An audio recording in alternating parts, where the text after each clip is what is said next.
place during that time than he was running around doing so. He now has full vision of OG. Yeah, he sees Ana farming these Ancients right now. Oh, Ana. FY just giving so much information for the team. He's got eyes on him. Get the punch on the wrong target, but the snowball pass will catch Ana. Ana, he's in trouble. The blood bright silence connects. He's got the man to back up in a second, but can he really play his way out of this one? He cannot. Ana down for a minute and a half. Just having all this vision. I mean, X-Nova throughout this whole tournament has had the best vision in every situation, even when you wouldn't expect it. You're just like, oh, they're fighting on the left side. They're not going to have vision over here. But no, X-Nova always seems to have those prepared in every situation. And he has some incredible foresight to be able to have these wars that just lead to really clutch pickoffs. And Axe has not spent his money on BKB. He has the money, but he might be looking to save for buyback. We'll see if any of the buybacks do get forced out. Thompson's still dead for 15. Ideally, he doesn't buy back it.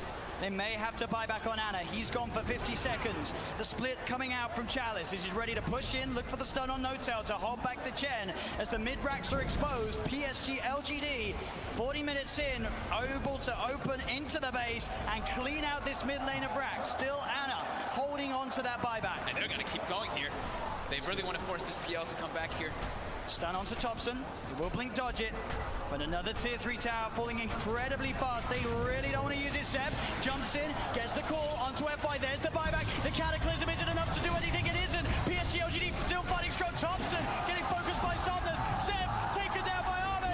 The triple buyback's now out as Ana in trouble. He's pulled back for this one. The deafening blast onto the three of them. Knocks them back, but Ana gets focused. Seb! He's in with the call. He has the control onto the morphing Somnus. Now being chased by Thompson. Blinks in with the cold snap. The PL army's on top of it. They get Somnus too.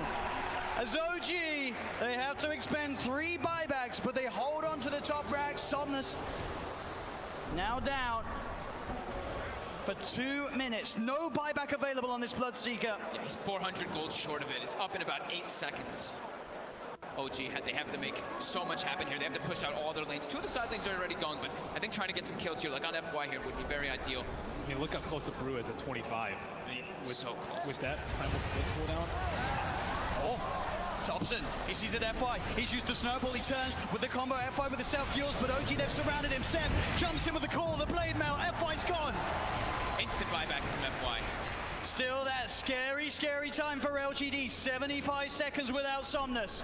OG have the full 5-man pushing in all 3 lanes at the same time as they approach LGD's base.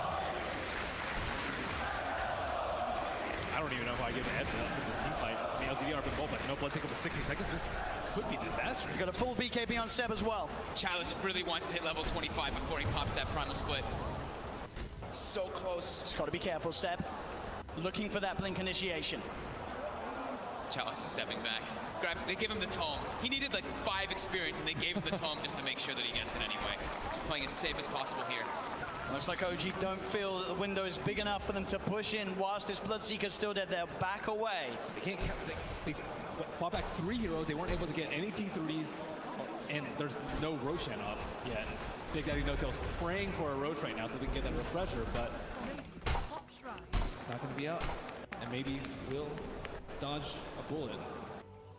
At least they got a good amount of economy off of that, right? Yep. It was up to a 15k gold advantage, and they chunked it down to 7. Same thing with experience. So they did get quite a lot out of that one, but they ideally wanted to get at least one of those sets of racks to get some momentum pushing in with those 3 buybacks used. Absolutely, it is this really scary moment of the game now for OG. We're about 5-6 minutes still without those buybacks available. If PSG LGD can find that one team fight, it could be the team fight to win TI in this window of time that they now have presented to themselves. Ana's gone full in for that butterfly too. As they pick up also an Aeon disc on Jeremy, so protected and DD did spawn, however, was killed. It's also pretty scary for Maybe right now. He only has a 5-second BKB, and he does a lot of damage and will get wrecked by the X-Blade mail call if he finds it, especially with his BKB now. There's not that many ways to stop him. It's just all about FY and Chalice, right? Just either saving or just getting into the midst of the fights and not allowing OG to get the picks. And the spark, it's going to be dispelled. Let's get dispelled. He's in the trees, they're on the high ground, they've got the vision with the Shiva's covered, Ana's on his way over. They've got the snowball down, there's the Catapult. Seb jumps in, he's able to find the call onto Chalice, but Chalice already got the BKB out. The Sunstrike's going to be down onto FY, but FY will survive. Seb pots the BKB, he'll try and stand his ground, but Seb, he's going to go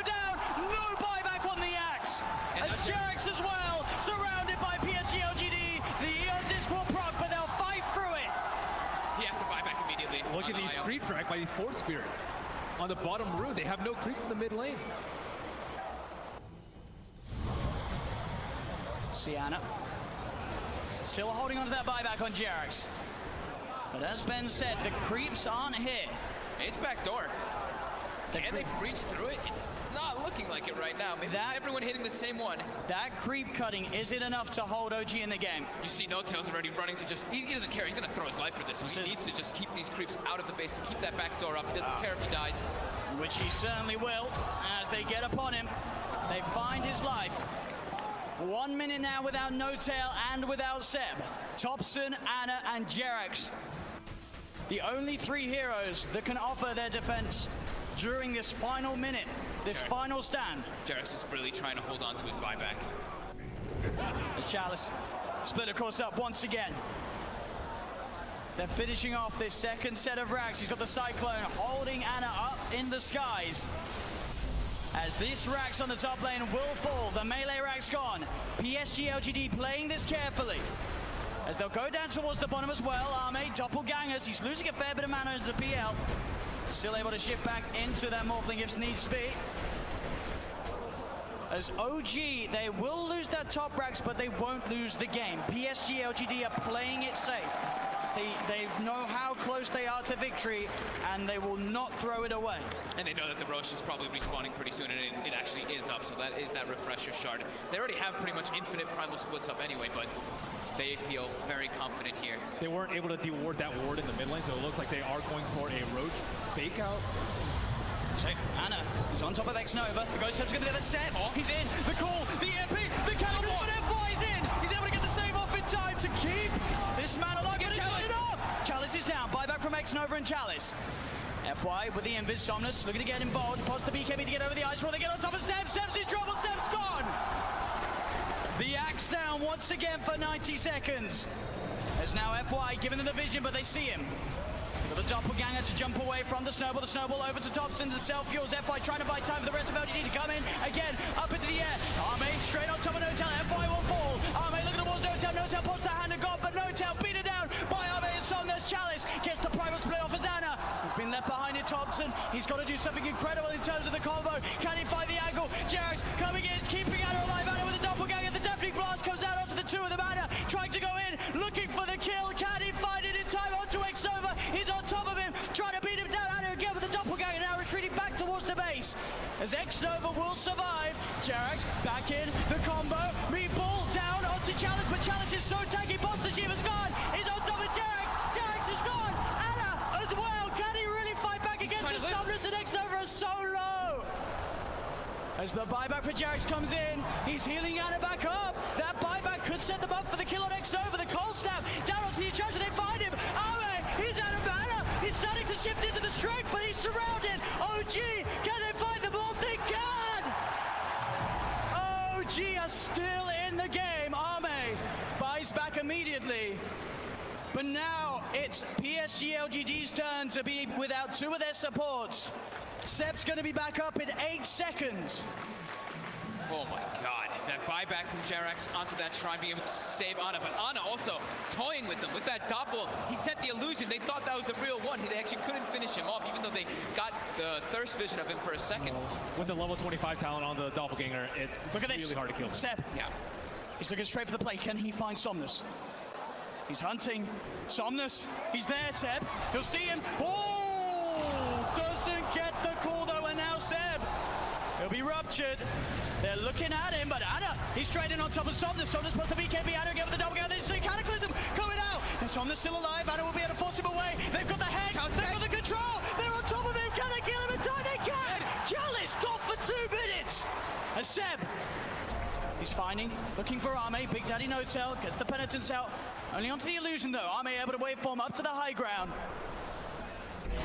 As Arme should be fine here. Topson's got the ghost, he's got Hex maybe up soon too. Oh, the doppelganger Arme's over the trees. Can he hide his way out of this? No, back. Real one. Goes for the waveform. Seb tries for the call, but he's already out of there. Nice play from Arme. And he buys so much time too for his team there. The Brewmaster was dead for 120 seconds, now only 90. Still a big window for OG. They're only without JerAx for the same amount of time. And that lead that PSG LGD had, it is going down a little bit. Only 4K, 5K at the moment with these last few fights. Obviously the 25 is now coming out on OG. Thompson's into the pit. What a timely DD coming out for him too. I don't think they expected to be taken out as fast. He's almost able to solo it with the help of these summons. And that's a refresher shot. There's no way to get this. There's no way LGD can. Oh, and the Seb level 25 too. That extra Berserker's Call AoE. It catches people out. They don't expect it. It does not feel like OG T-Rex now. Yeah. The Berserker's Call now is, I mean, the AoE is massive. really massive now when you have that talent. It's so hard to play against. Can PSG LGD do it? They've got the Basher now for Somnus. For just a 2K lead with those last big comeback plays from OG.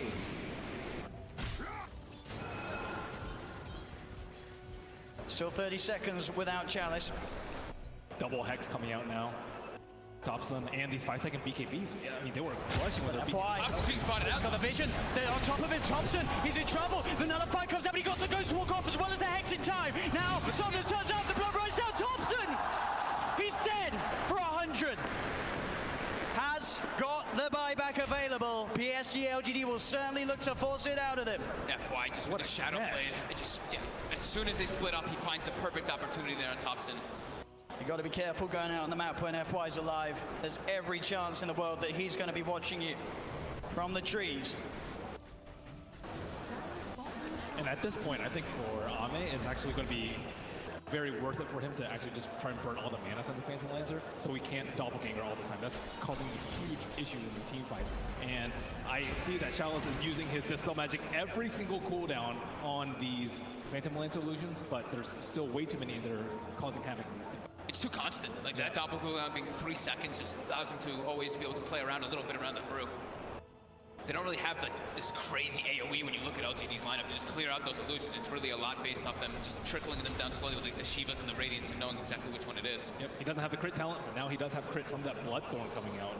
It's a lot of damage that Anna can offer to the fights now. And Brewmaster without BKB, very vulnerable. Cold Snap, Bloodthorn, Berserker's Call. There's a lot of ways that they can prevent him from getting that ult. He just commits it from the back, just to be careful. Make sure that he can get it off and get some damage in onto the tier 3s. Anna's going to start to try and fight against these Primal Split Brewlings. He'll be able to find one of them. He has been silenced. He'll take down the Wind Panda 2 as well by the looks of it. There's only the Earth Panda prevails. Seb jumps and he gets the call onto the Panda, popping the BKB as well, so they won't kill the Brewlings off. They do force PSG LGD away long enough that Thompson does not have to expend his buyback. Thompson back in the game.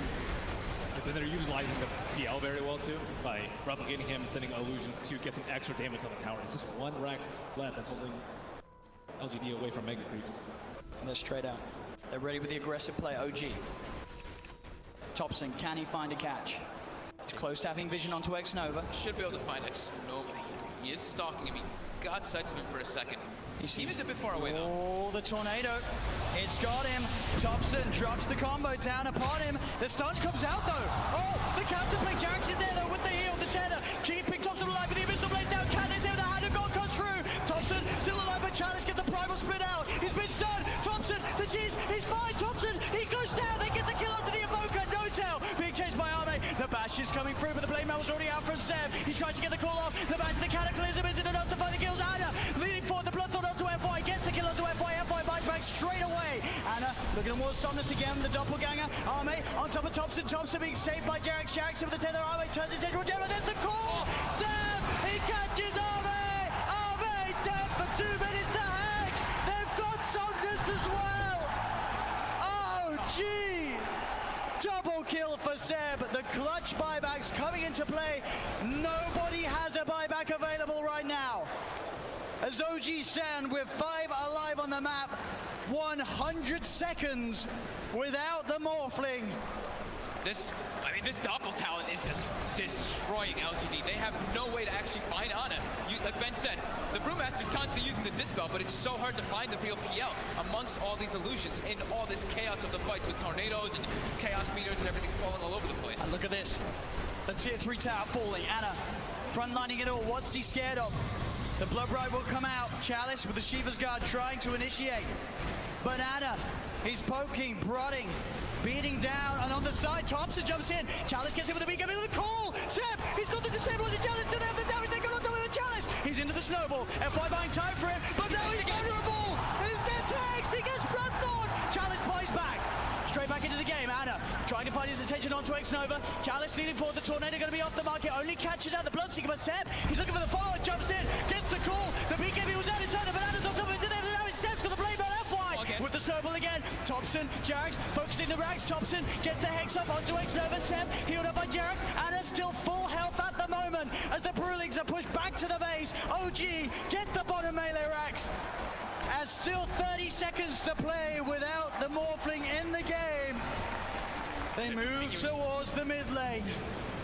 OG, can they really get it all here? The mid racks falling. They've taken a full second set, 15 painful seconds for LGD. They're going to keep going. They want to claim their megas. Another tier 3 falls. OG onto the final set of racks that LGD have left standing. Azana, he gets kicked back. He's separated from the team, but he has the double gagger. He's been ruptured. He needs help, but he needs it now. Jarek in with the tap of the hand of God. Give it that double heal. The relocate as well. Jarek gets him out. As OG will successfully disengage before that Morphling's back in, as they found both racks. Jerax will die for this one, almost certainly, as he looks to tether across, but the nullifies upon him. He has buyback though, and OG just took so much away from PSG LGD, as they only have a lone range rack standing on the top lane. I can't believe it's coming this. There's only 3 racks left in this game, and one of them is a range racks on the side of LGD. Buyback status. I saw X-Nova's buyback was only like 600 or 700, which is crazy, but Jerax also kind of in that same net worth territory, looking at a very cheap buyback, but 2 in the game left. IO and the PL. PL is almost unkillable at this point. Like, even without the Wisp, it's still really difficult. With the Wisp, just don't even try. We'll see this again. It's a save here from Jerax. The control is just not there, and they don't have the way to kill all these illusions constantly. And of course, look at Jerax coming in, starts that relocate channel, and is able to get it off. No one gets the control on him. Keeping it cool at the time that it means the most, but he's still able to crack a smile here in Game 4 of the TIA Grand Finals. OG making a stand, now leading 9K advantage in net worth. LD able to join us. I don't believe they actually have any 4 stabs on the side of LG. That's generally how you deal with a Scythe of Ice. And I think they can get a Scythe of Ice on the core, get a blink call, and that hero is likely dead without buyback at this point. So OG, I would say, definitely favored at this point of the game, especially with PL having buyback. LGD, they have a couple minutes to think about what they want to do before this next rotation. Yeah, they can't be totally reliant on FY just getting these perfect snowball saves. Or even, like, I saw in the last fight too when it was down bottom, he even tried like Walrus kicking the IO away from when he was tethered from somebody else. They need to find some other ways to be able to save, in particular that Brewmaster, who is just time and time again is the most important hero, it does seem, for LGD. Yeah, I'm not exactly sure what they do with the BKB call. The snowball is the only thing, but they have Bloodthorns, they have Scythe of Ice for the Tusk, they have a lot of things available. Maybe Aeon Disc perhaps for Brewmaster. I'm not exactly sure what the best way for him to deal with it is. Looks like he is going for an Octarine perhaps for almost permanent. The sentry's down though. They see Thompson, but Thompson, he's already quick with the play. The Tornado into EMP, Cold Snap as well, they've got the Hex, but there won't be any further jumping. They just poke at Arme. They're trying to make space. They got the Mega Creeps. That's the distraction play right there. Up against the Mega Creeps. PSG LGD, it's what stands between them and the championship title here in Game 4. And they got it right before that wave, before that 59-minute mark too, so we already have the Mega Creep wave coming in, that momentum pushing onto LGD's side. And you look at their lineup, can PSG LGD's heroes deal with the Mega Creeps? it's hard. They don't really have that sort of incredible D-push or AoE sort of hard hitters to deal with it. That's kind of what they've been lacking in a lot of this game, right? That's what we've been talking about with the illusions with the PL. They've got ways to find them if it's, or ways to kill them if they find the exact one, but as for doing that, it's very tough when they don't have just the Dispel from Chalice. And he does too much damage to ignore at this point with the Bloodthorn. And on top of that, Roshan is going to respawn in about 1 minute's time. LGD, I think their buybacks are going to cool down around that time, but I just don't think they can withstand this onslaught from LGD. They really want to be able to defend this Roshan. It's super obvious when there's Mega Creeps. With Mega Creeps, that's the luxury that you have. You can just wait a couple of seconds. You know, the creeps will be hitting at your T4s if you wait. As Ana commits forward. Has no boots, but a full Eye of Scotty. 3,800 health now on this PL, who hasn't been dying for a very long time. Now he's got easier ways, easier kill opportunity, and much more survivability. Yeah, he probably has like maybe 7,000, 8,000 HP effective with the butterfly evasion and the heal and overcharge, and the Hand of God is just way too much. And the lifesteal from Shen too, another ability. OG clearing out the pit. Very, very soon to be spawning. Roshan and PSG LGD are well aware. Roshan's up. It looks like only OG knows. Ame and Ana. Indeed, some illusion action. Ame's gonna get caught out by the tornado though. They've opened up onto him. Ame trying to get on top of Ana. The BKB pop by Chalice. He'll get the ult out. No Tail getting got out straight away by F5 with the snowball. No Tail's dead for 100. They'll get the Chen. Ana in the midst of it trying to lock down onto FY. The rest of his team about to come over to get the tornado. Out onto X7.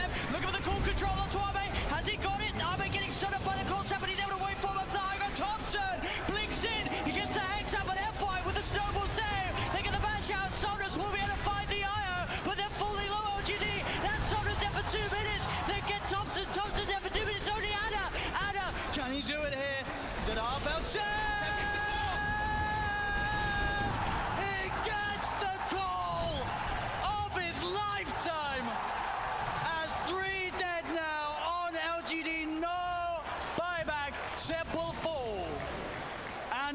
Kept alive off the back of that fight, as that very much looked like PSG LGD were able to tip OG over the edge, but that plus 100 Berserker score, you could see Seb as well being very careful with how he used it, keeping it to that opportune moment after any potential sort of Manta dodges have been done by Thomas Ame, and he gets the call. 9 doppelgangers used just in that area around the Ancients from the PL. Just the constant barrage of illusions giving that distraction to allow Seb to get that call off. And that's another Roshan for OG. These fights have to be so hectic for the players. There's like 30 PLs. There's just both sides. I mean, even the Enchantress is like taking a PL, and then the Morphling turns into PL. I'm just impressed we haven't had any frame drops. You know? That's true. Azana. Down the middle lane. Just walking down with a DD. The tier 4s. Ana says he's done with this. He wants to end this game. The buyback will come out from FY. Ana. It's going to be snowballed. Ana. He's in. He's not got any backup on the way. FY will be able to get out with the invis, but this doppelganger just over and over again, meaning that Ana could just stand in. Now he's got the backup of Jerax as he gets Hex. Oh, he didn't expect it. He didn't expect the Hex, but he's still fine. Jerax had the Odis, but X-Nova into the snowball. They'll turn towards Jerax. The Ana got coming out. Jerax has been nullified. They hit doppelganger once again. X-Nova. He will survive for now. But buybacks were forced out by that aggressive play from Ana. At the same time, Seb did buy back himself on the Axe. But LGD are back up as a full 5-man. Jesus, this is insane. I mean, I don't know what's super safe there. I'm not exactly sure why Seb bought back, but I mean, he has heart, he has Wiz behind him, he has Aegis, he has everything. His buyback. And as you can see there, that is the big difference. There are 4 buybacks available on OG. Only 1 available for LGD. Oh. All this momentum pushing in. And an Arcane Rune up top. If they give that to Ana, oh my god. Even more illusions, even more doppels. Oh. Let's go. That is 2.1 second cooldown. 2.1 second cooldown. Oh man. Okay. Azana, This is it. he's ready to put it to use. Straight into the base he goes, doubling forward, he gets the jump onto X-Nova, the Ghost Scepter keeping X-Nova fine for now. Anna looking to turn his commitment towards Arme, Thompson comes in with a deafening blast from the side, the EMP finishes X-Nova off, he's dead for 110, Seb, pots the BKB, looks for the cool control onto F5, but F5 does get the snowball off in time. Arme looking on top of Jarrett, but Thompson turns, they get the Hex out onto him, he'll get himself back into the Bo3, the BKB's out in time as Arme cuts down Rotel with a waveform, finds the kill. Anna looking to get on top of Arme, the BKB's about to wear off, the Mega Crew speeding down upon the agent of LG. Seb in again. The call on top of Arme. Arme dead for 2 minutes. Chalice, BKB pop. He's trying to commit, trying to deal with Anna being silenced by the blood right. But the agent is falling. The Hex is out. They're going to be able to find themselves. Chalice 3 dead on LGD. OG hitting the agent. Hitting the agent. Weird guy. Again, John, FY, he's found himself No-Tail out on his own. He's trapped him. There's No-Tail. Is he going to get any sort of backup? No, he's not. There's 3 still dead on OG. It'll be a slow and painful death here for No-Tail as Arme comes in for the kill secure. And I love the way that Chalice popped his BKB super early in that fight. He just knows, I just need to get my ulti off. And he cast it at a very safe range. He didn't wait for the last second of his BKB. He's not very greedy. I think that's a lot of the reason why they've been winning these team fights.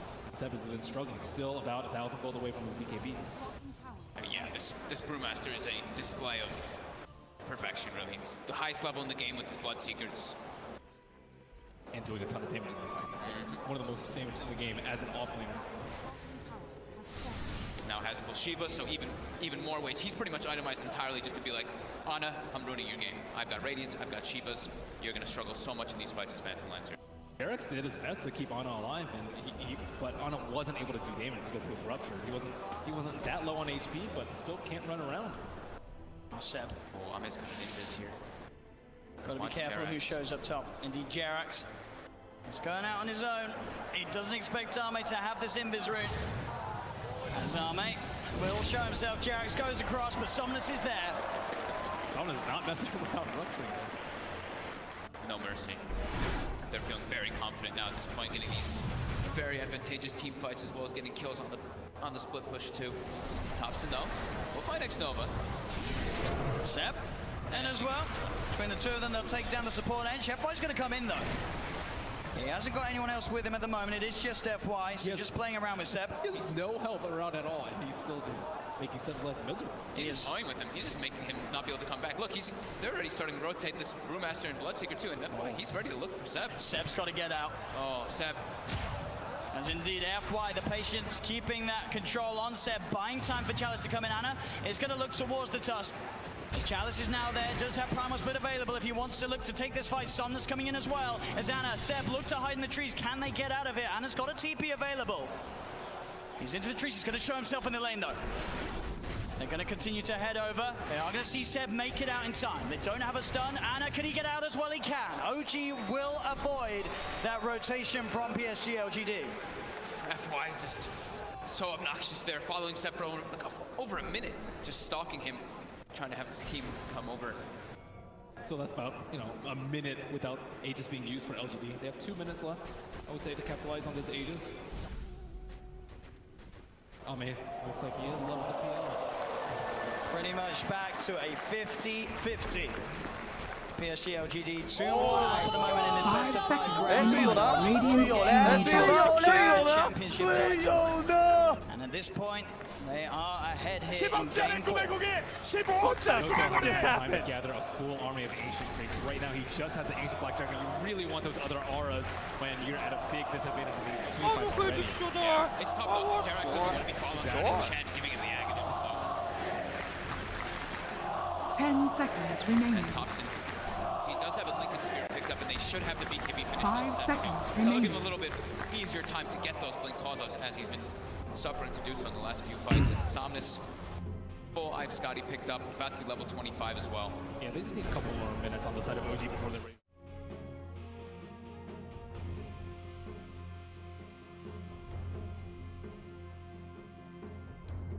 NAVI's turn to ban. Good evening, ladies and gentlemen, and welcome back to the ESL One Birmingham 2020 group stages into day number 6. We're closing up towards the end. We have a bright weekend ahead of us, and we're going to be seeing a battle between GAMBIT Esports and NAVI here in this next best of 3. Brought to you by T-Panda and Kips. Kips waiting for the CIS showdown. Radiant Yes, team and back. I'm happy that I finally get. Haven't seen his for that. I must say though that GAMBIT looked very and they're about as bad as mine. 10 seconds Oof. remaining. It's a big oof. That's a 5 big oof, seconds yeah. remaining. Blizzy replaces Satchlo, and I presume. I thought Satchlo had a very Navi's narrow turn to hero, but ban. making it work. Blizzy has been, and unfortunately, as I'd say Navi are the definite because of their statuses. 10 seconds remaining. Yep. Radiant Interesting team situation back. here as well, because Navi sitting in the 5th place inside their group right now, so any point that they can snatch for them is towards top 4 finish in the group. Definitely looking for a victory here. They need to Navi's be turn to ban. inside top 4 teams, so if you get into the top 2 you will automatically go to the playoffs, and if you're seeding 3rd and 4th you still get yourself a chance to play in through the lower bracket, but the bottom 4 teams in both groups will be going out, so GAMBIT Esports definitely in a very rocky situation at 0-4 right now, so only 1 single win 5 seconds and 8 remaining. losses in total out of their 4 played series. So GAMBIT most likely out, but they're going to be playing for dignity and honor, and maybe even shove Navi off their pedestal. Let's see what's gonna come from them. We already got our first phase bans also pretty deep in, so some of the heroes that we've usually seen later on being picked up banned already at the first stage, like Batrider for example. DK is also out. Enchantress will be also picked up by GAMBIT here to take rid from Navi. We're gonna start with the Nature's Prophet. So the Nature's Prophet.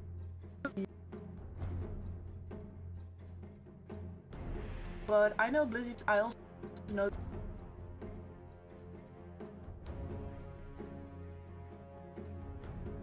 GAMBIT as Navi's Radiant turn team to pick. Quap and Rubik. All right. Queen of is still the season, either magical or not. I have to say the Pasha Quap worked out Radiant a team lot better back. than a very different way of playing it. Offline Quap, 9 Pasha, yes, build Guardian group. Builds an orc with a lot of area control and be a little bit of a 10 seconds remaining. all because Navi's Banned yet. turn to ban. GAMBIT will Navi's turn Yep. to pick.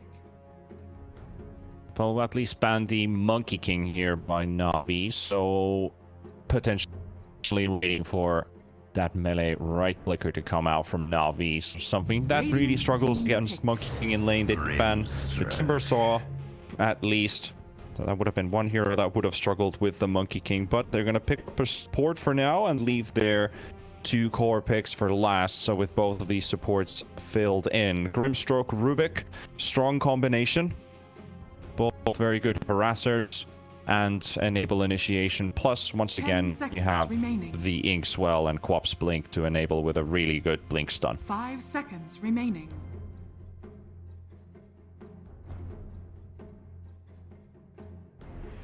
get a double fade, or you can't really ask for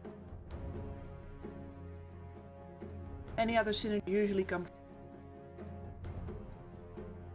GAMBIT draft Teresa,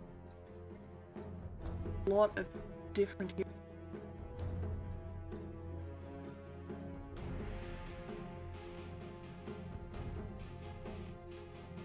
Bane is an option. Well, fast enough does require you to be extremely at all Navi's times. turn to pick. Radiant team So this sounds like they're looking to right click that benefit with this heal. Fight, you could think Warlord, you could think Troll was the Yep. and then of course there's also Oracle House. I doubt 10 you'd want seconds remaining. Yep.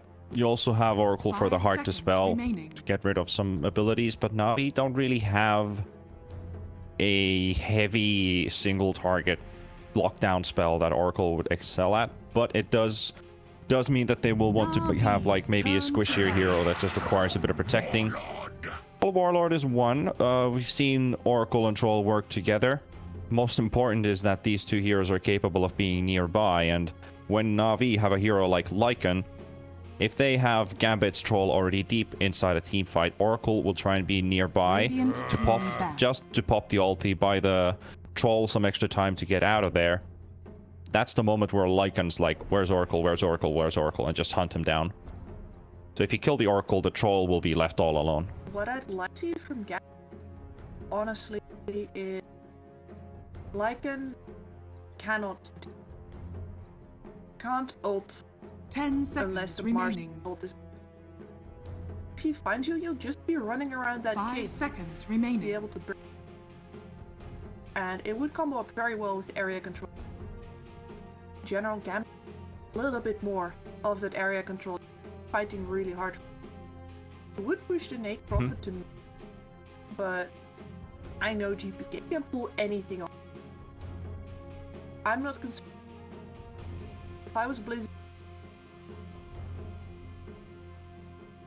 I just want to see my boy X's Vampire excel on this Treant Protector. smack some fool. Yes, I want to see him smack some fools, maybe smack some couriers as well. Probably not going to happen this game, but at least the deep vision. Also, like overall, the vision play is really good for Gambit because they have NP capable of coming as a +1 for ganks. You have the Treant Protector who wants to put down some very deep wards very early into the game, say 15 minutes, and you have like these.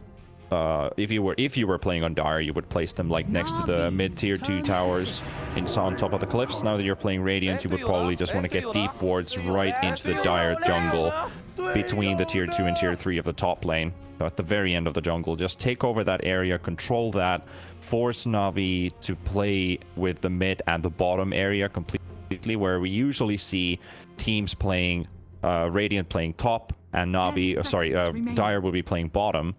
But Navi's also a team that kind of learned from Secret like last year that you're totally capable of playing the top area as well as the Dire team. And if your Radiant opponent is showing up on bottom, you're happy to fight next to tier 2 towers and really just take those engagements in some very unfavorable positions for your usual opponents in that specific side of the map. So I think Navi's very adaptable to it.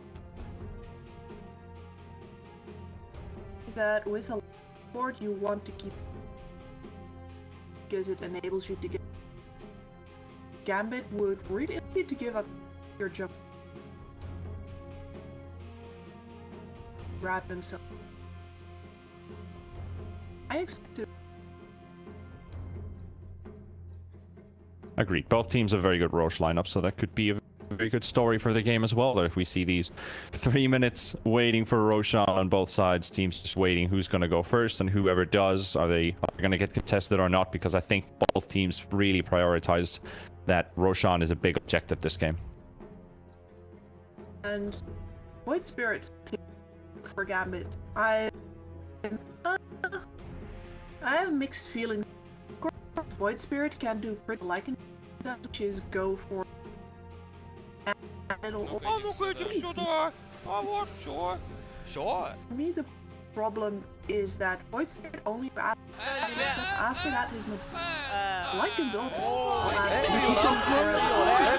if the fight goes on, let's say supports on both sides are dead, then the 你行你行，你 first 上你 the 上， Lycan 你 class. 行 Who 你行，你 wins? 上你上。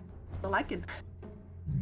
Lycan will always be very strong in 1v1 fights, and Lycan's even stronger than Troll in most cases. So Navi want to try and lock them down a bit more. They pick up the Mars last. And very standard here to see Lycan and Mars both in the same draft. Mars takes the front line, Lycan takes the back. Well, and you have a very... Of course, the Lycan is deep. A lot of... Other side... Gambit not as comfortable. He's going to have to do a lot of work. He has a lot of... Это такая тушка! That's not...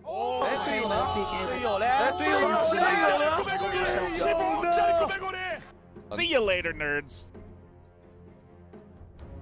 Yeah, that's the thing. Like, their backline on Gambit side is not so strong. They want to be able to fight in the front, and I think Mars favors that you just come at me and I'll drop a big ult on top of you. Oracle can't stay too far from his teammates. Treant Protector also needs to also be like ready to drop a big ult. He dropped the base, so to say. But if Treant is in the back, well, he's not going to be much of use. But it's Nexus Vampire. He can pull off some really cool moves. Let's see how things are going to roll out here. Our first 3 series in the B stream of Gambit. We have Navi. 0-4 and 2-2 are the track records for their group stages so far. So a very important point for Navi. If they can snatch the series for themselves, it would also mean that they're still fighting for the top 4, but a loss here might put them back a little bit. They only have 3 more games remaining. Both teams only have 3 more games remaining until their group stage is completely finished. There is nothing that can stop this man. Are done. Found his knee.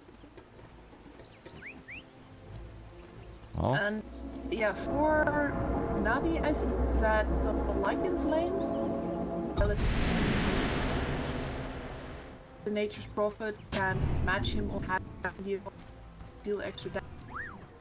30 seconds to battle. Crystallize is going back on it.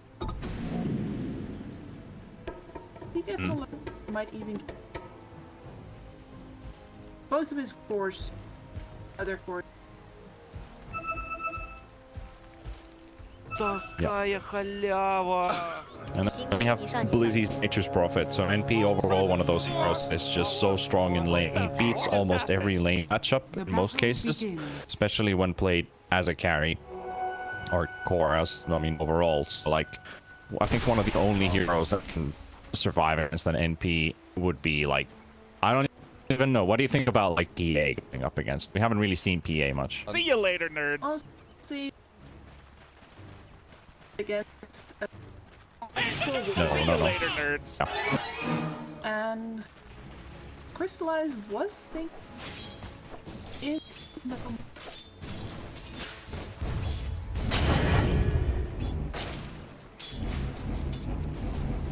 forget, as I said, Crystallize wouldn't have he was that the Mars with his physical damage. Happy. Yep. Power spike that we're gonna absolutely over is level 6 with Blizz as well as GP. They're gonna be having build. Question is, are they going to be able to? Well, right now, Crystallize is regretting being in this lane. You've got NP, you've got Treant Protector, there's a Blightstone on NP as well. So every time Lycan walks into lane, he's trying to use his wolves for last hitting. And there we go, another slow. Just look at this boy slap at Lycan. You are not welcome in this lane. Even with a triple range creep right now. The Elias is gonna... That's true. Yes. He needs to put that spell into some very good work. Keep the lane pushed out. Try and land them on the cars as much as possible. And we'll take Y'all's courier. That'll be bad, sniping it from the back. Is the one? Oh, it's late. But yeah. I was hoping to see Illier use the word to maybe block up. No way he actually Those are being swell. lives if he goes to protect pool. This vampire is 100% true. Shuffle the lane tower, then pool and shuffle the tower. You about that? That's the block. Illi's trying to make his way over and he's But this is exactly what I was talking about in the draft. Like, slapping this lane, NP and Dream Protector can just demolish this so well. Like, Excess Vampire's getting some free hits in because you're going in a melee versus melee. So bad's actually dropped really low in the bot lane, forced to use up at south, but will come back into the lane for 9 Pasha. And it's going pretty well here for Navi in terms of how their lanes are rolling out right now. They don't have the best CS on their co-op yet in the mid lane, but it's very, very even. But in terms of how this Mars is going up against Troll for now is good. But this top lane is definitely for GAMBIT. You need to utilize this top lane into the mid game. Crystallized being under his own tower.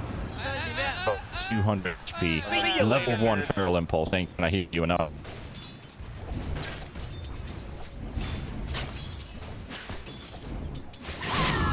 at the very least. There. No. Pasha, level 4 on Mars, 21 CS. The amounts of CS here, all trying to steal a few away from it. Successful Excess Vampire chasing Ilias here. And more bounties, eh? Haste. Ilias. He must have gone through. Ilias just straight on the crystallized.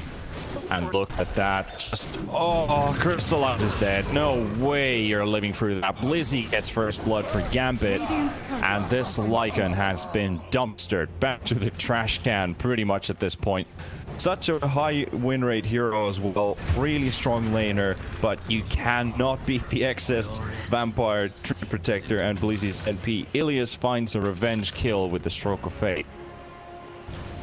But like an underfarmed, killed once, pushed back so far away.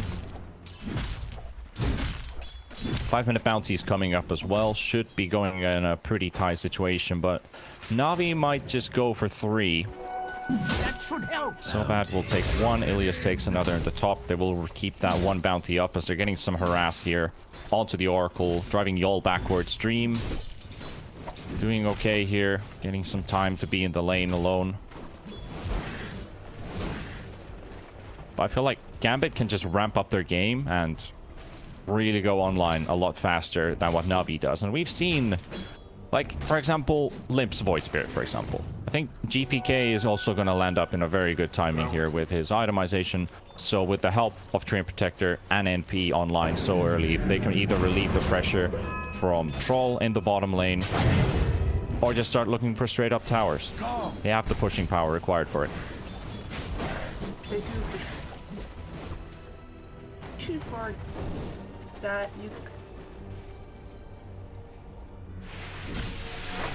The other hero. Try to go active into your ass. Yep. Yep, still need to worry about the Quap ulti, so if there's a rotation coming in from Magical, then of course Quap can just TP in, drop the Sonic Wave, and the Arena of Blood is just a really good combo with that together. Because it always pushes heroes onto the edge, and then they get speared backwards, so that they also take extra damage from that. A good combo that works. Fire's looking. Lizzie's here. This is why I was kind of why Ilias is stacking this. Is the Empire. It up, you can. Uproot and after them. I'm going to block you. Yep. Blizzy's happy to farm this up with the help of Axis Vampire. We've got a TP coming in bottom. It's GPK looking for so bad. So Rubik will be the target here. Slows will be there. Kill for GPK. And this is exactly what you want from your Void. And Quap does... she's maxed out Dagger like you usually do in your mid lane matchup. So she doesn't have the pushing power required with this Catapult to try and really take damage onto this tower. They might even rotate into mid with 2. Let's see if Yol wants to go there. Now it looks like they're just going to leave the Troll alone for a second. Actually, just gives a Sentry Ward to the Void Spirit. Walks back to bottom. Magical still hitting the tower. So bad TP here right away. Can't get the dagger to connect. So Magical losing vision there. Fog of War. Dodges it as well. This Blizzy has been killed by Crystal as in top though. That's your Shapeshift used. Level 6 Shapeshift Lycan. Enough to kill the NP. Most likely interrupted the TP as well with the Ink Swell.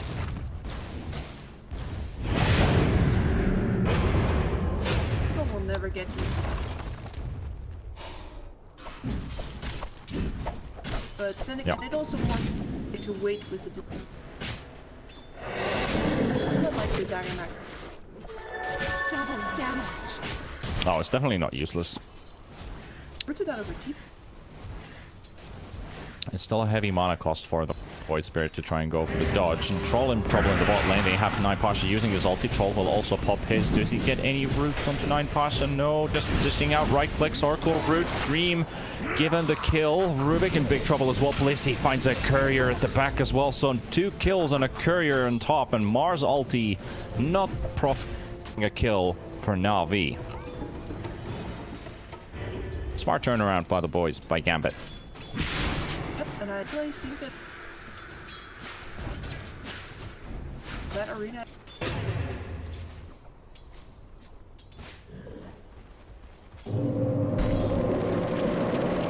And this wolf sent onto Axis Vampire, sunning him in the trees. Hard time finding him though. There's some nice micro. Alright, well, they will expire, so Crystallized will leave them there. Gets one treant. Blizzy's now also beat bottom.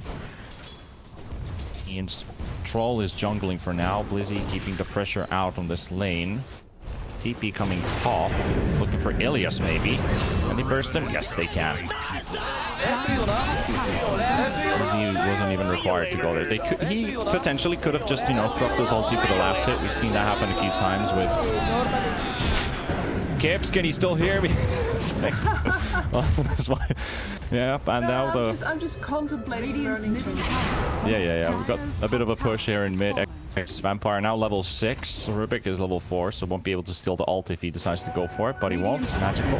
Steals a bounty. GPK walks in. Your blink's on cooldown, sir. But pops his invis from the bottle, so GPK won't get the kill here. More Gambit heroes. Yep. They even used the NP ulti just to get a bit of extra there. Connect, Dream, Ilias, Magical. We've got Rubik coming in as well. Silence on the Troll, won't get his ulti off. The stun from the Inkswell. Scream, waiting for the Sonic Wave. This up, what a heal. Blizzy with the mechanism keeps the Troll alive, so Magical will not get the kill. Blizzy looking for Ilias. Right click's coming in. Oracle is here as well, so Yol will be helping them out. Ilias, one hit from dying. Here comes JPK, and Rubik will go down as well. And Gambit they found their next gear. I feel like they're playing really well right now, playing together as a team, punishing NAVI for this early game, and definitely stacking up and using what they need to. But that Blizzy TP with a mechanism on the NP, saving Troll's life, getting the turnaround. Beautiful. Now pressuring mid as well. 9 Pasha trying to keep his tier 1 tower alive, surrounded by Axis Vampire and Blizzy. Lios is TPing in as well. You have to pick your poison at this point. Top is being pushed in with a catapult. Magical is around. No Sonic Wave. Try and go for a deny here. Oracle would go for the root on Magical. Time this. Magical will deny it. denied. while in mid. Already did lose excess Vampire here while taking this fight, but Crystallize also took down a tower. Blizzy got the mid tower down, so 1 for 1, 1 deny, and a kill for Navi. And that's good news. He's leading. What? That before. And then there's magical. He's going straight into the orbit. Like. Regeneration. Very. But I think that is. Tempo is coming. Yep, but I think they, if they get this Orchid, they will have themselves more fighting capability to go up against Gambit. Because if you need to focus down this Oracle first, if you need to kill the Treant Protector, you have yourself the Silence, you can play more aggressive. You can play more aggressively with the Shapeshift on Lycan. Oh yes. Both heroes can definitely frontline. Yeah. Not bad. GP in the mid lane. 4 heroes for Navi. Are they gonna smoke up? Smoke on Grim. Yes. Not gonna use it yet. Maybe. Alright. I just saw that they're stacking up. Oh, never mind. Sobat hasn't. Yeah. I was wondering why Ilias isn't joining them, but I think he can pull it off as 3. Dream already making his way out. Scout the camp that he's farming, but it's not there. They see Dream, so now they just need to time this. They're actually looking for the Oracle first. They will pin him to the wall. They know there's no way of escaping here, so Yol is down first. He faced up, and he will pop. Here we go. Dream going down as a second, so not we find them kills here, but bottom tower is being pressured. Are they going to TP to defend it? They have all teleports available. Are they going to time it or not? No, to the tier 2. So we have Zovad and Ilgas. Bottom tower is under attack. Be careful for GPK to jump it deep.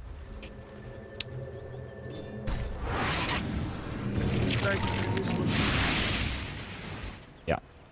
Sadly, it wasn't cooldown, so no TP interruption. Let's 5 is the score. Meta is now played here in our game 1 between GAMBIT and NAVI. Standings 8 and 5 taking on each other. It's a real CIS showdown. They could have been a lot more violent.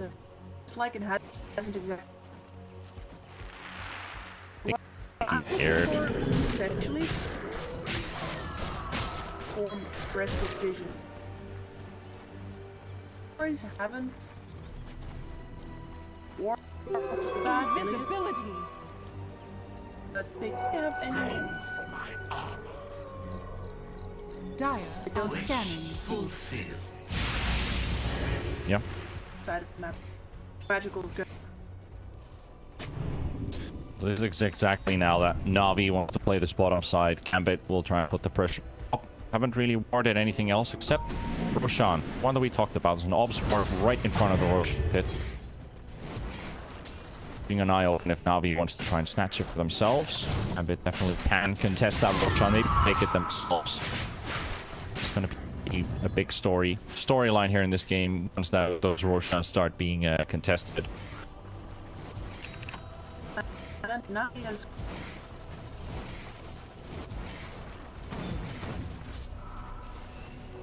Worthy treat. They're gonna go for GPK. There's a nice arena stealth spear from 9 pots at GPK. Back to the graveyard. And looking for more. Yol is the next target. Will be slowed up and killed. Excess Vampire is in the trees, but they don't catch a glimpse of him. 2 kills for Navi with the ring used. And now Ilias back top to defend. And Excess Vampire now finally reveals himself with his slow placed on the lane. Do they put a Tink ward down? Excess Vampire's already got a sentry down here, so he'll instantly deward it. Radiant's bottom tower is under attack. But actually, now that he's not around, that sentry, it only shows for a few vision. So he might then actually know that to put a ward. He did. No.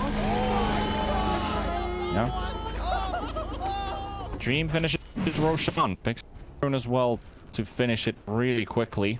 They had vision, so they did that while Navi's been moving around in the bot lane. So Exodus Vampire definitely buying some time. If he dies here, it's fine. Trying to hit them out. Like, he's really toying with these guys right now. Like, come at me. I'm right here. I've got buddies coming in soon. GPK is also in the trees, and that should give them the vision about the ward. Does that actually show him any vision? I'm looking at the remnant. The remnant doesn't actually vision there.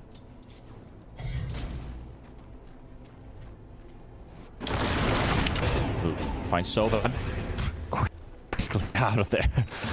Just using GPK's ulti to disengage right away. Nope. And that's cool. Very big slow 200 movements. Here Arkle's gonna have to urge that. They've got the quad peaks. Well, nice arena from the back from Night Pasha. They're gonna go straight to Yol. And Blizzy throwing some right clicks here. Night Pasha, yes, is very low. The sweat from the bottom. There's a great struggle as well. And Crystallize in the middle of everything. He doesn't get. Now he gets his shift up. Enough to run away. Pulls into the air. What you gonna do, boy? What you gonna do? There's nothing. This Wolfie boy is down. Dream now chasing onto Sobat. The root is there as well. Make it 3 for GAMBIT. And only one hero lost, which is the NP. But with the help of the Aegis, even if they use the Sonic Wave and everything to try and push Dream out of the fight, keep the troll away, they can't get their Wolfman to get that shapeshift on in time. No damage dealt, and dies with it. It's almost nice. Two ultimate. These already also. Pasha team out already. This troll's fine. Never promise we're not like this on anyone. Exactly. They're feeling it, and definitely Crystallize is also feeling the pressure. Like, he did not enjoy his laning state at all. He was feeling very hard after that. He popped his shapeshift the first time and he instantly hit level 6. Got a revenge kill on Nature's Prophet with the help of Ilias. And after that, he's just been farming up his Necro 3s just a while ago. And it's actually got Power Shreds and Sange as well. So the Lycan with built boots in this game. We've seen a lot of Lycans without even brown boots. So he's scared. Like, you can see it from his gameplay style. He hasn't been aggressive and active like Lycans usually are, that they want to put the fear into the enemy. I feel like he's let fear take over him. And yes, ever like this vampire comes.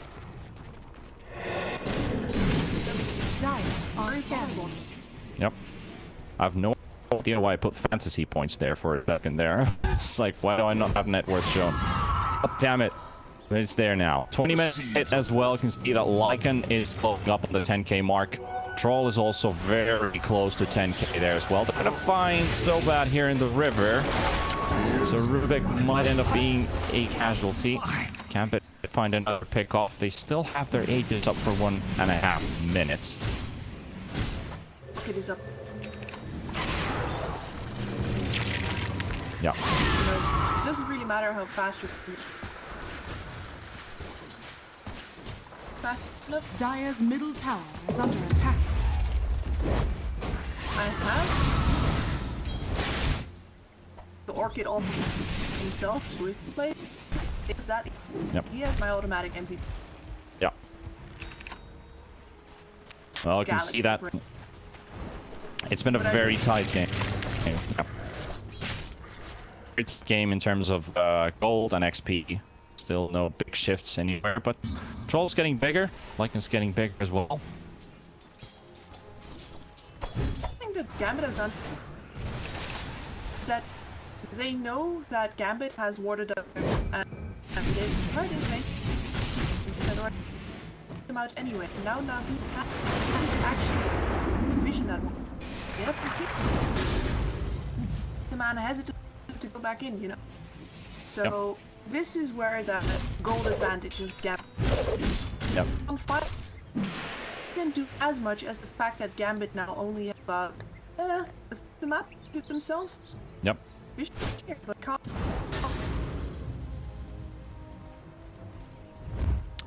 Indeed.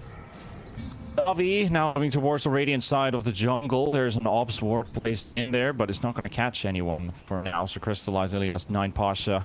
So bad. Radiant are scanning. Big gank train is coming right under a Radiant scan as well. So that's a no for GAMBIT. Don't need to take this. Their attempt to take back this map, get it out. And Vampire is job being an absolute. Yep. Dire's top tower is under attack. Let's see. Axis Vampire. Yep. Throw a spear on a tree, in a tree, in the middle of trees. He finds the right one. And NAVI, it's been a while since they scored a kill. It's been it's actually... Oh, never mind. So, looking at the graph, you can see last time they actually got a kill. It's been about a minute. Not that bad. They know that they've been up against the Aegis that last fight as well. They got that one kill. But they're putting the pressure, and Aegis is down, so they have an advantage here. 30 seconds no ulti on the Mars, and again, they're preparing themselves here for Crystallize right in the corner. His ship is there. GP is GP out of there. No damage onto the tier 2 tower yet. NAVI playing this very patiently, very cautious. They will decide to go for it. There's another creep vector will go off stream, trying to clear out some necro unit. And cautious. Now he's got ulti ready. Goes 8. Now I think that ulti should probably be back by now. Well, top lane. There's already an H's Prophet pushing a fire and needs big moves happen. Need to get hammer to cut the way. That's from the next stand fire. Fallout is finally hitting the top. The heal will connect out and beats the into the fight. It will come back. Just throw onto the voice. Yeah, and he will fight. Fear of Sonic Wave coming in from next. And they'll take down goal. Please fall down as well. That's going from GAMBIT and NAVI are finding their openings. Their Pasha is just everything with a full right on the shoulder. Going half at his shield. It will finally take him down. And buyback coming in. And now know that to get the hell out of there. My baby so glad. And that brute lands so far away, but busy find him. But no, not this time. Alright, Crystallize go down as well. So with buybacks to GAMBIT, so some redemption, and then to get an instant point right after.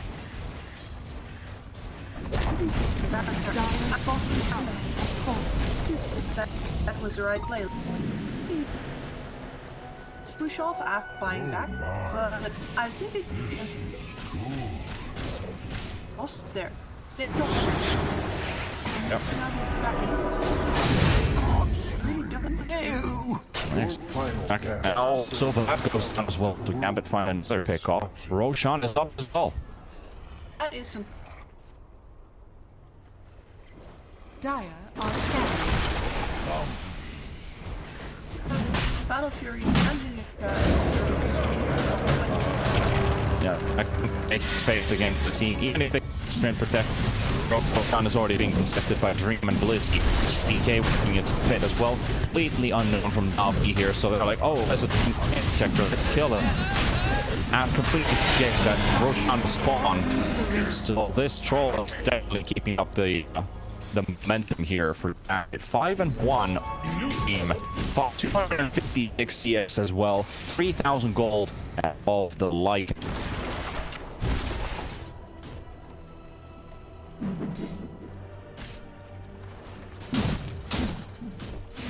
Isn't so bad. Big in.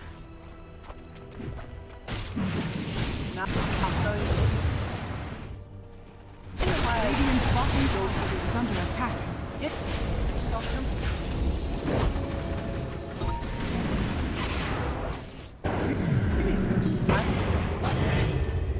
Isn't that the way? I was dead. Dire's top tower is under attack. That's very true.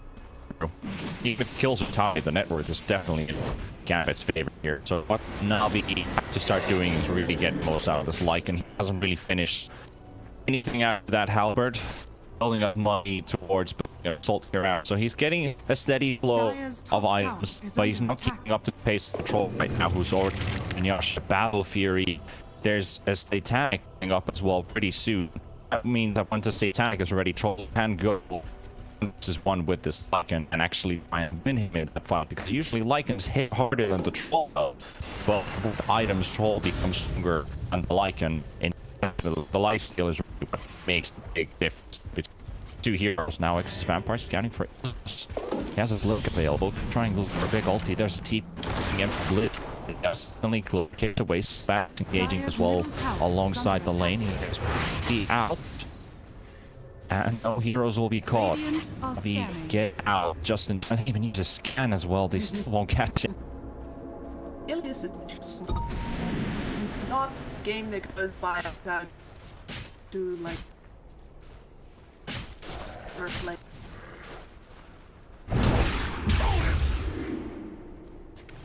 Alright, let's dream away. No use the Aegis. No point in challenging this Troll right now. The way Navi fight is they get that arena and sustain the damage through that. But once they've used like the Sonic Wave and Grimstroke ultis already ran down, how do you take a Troll for a second time? You just don't, the cooldown on your stuns are just too long that you can't simply go on him again, so they have no point going on him. But so bad here by GPK and X's Vampire. Radiant's top tower is under Most attack. likely. Wait the hell, y'all. Okay. All right, both supports. Still pushing top tower. Yeah, both supports get caught. Magical DP's out while he trades some hits with the NP. This is excellent. Yeah, they need to get attention sides of the map ideally, so that around Wizard. Unfortunately though, that magical pulled up by X's.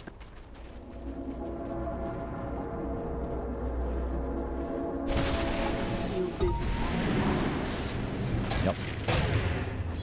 Oh, they're coming once again here into the Radiant jungle, trying to get some answers here from GAMBIT. Navi could definitely keep up this pressure here. Both outposts. 30 seconds also until that XP pops up. Blizzy, I'm gonna go, somebody found in the river. It's Dream. All right, this is their way to bait in a fight. All right, that's great, but can they blow up the Troll before he pops? He uses his Satanic to get a lot of region out, and GPK is bullying them right now. They are instantly pinging. Let's get that outpost. And they will get it just in time.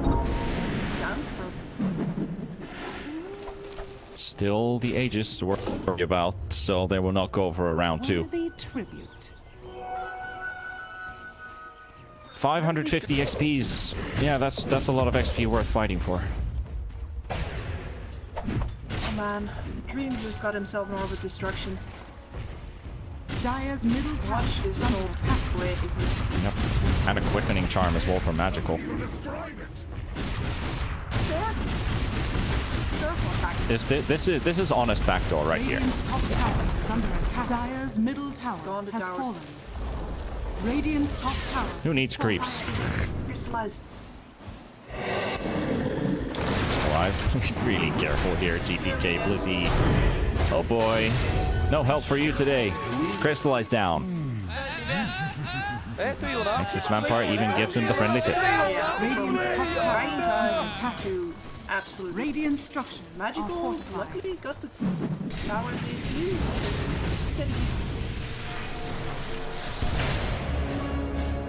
I see what you did there.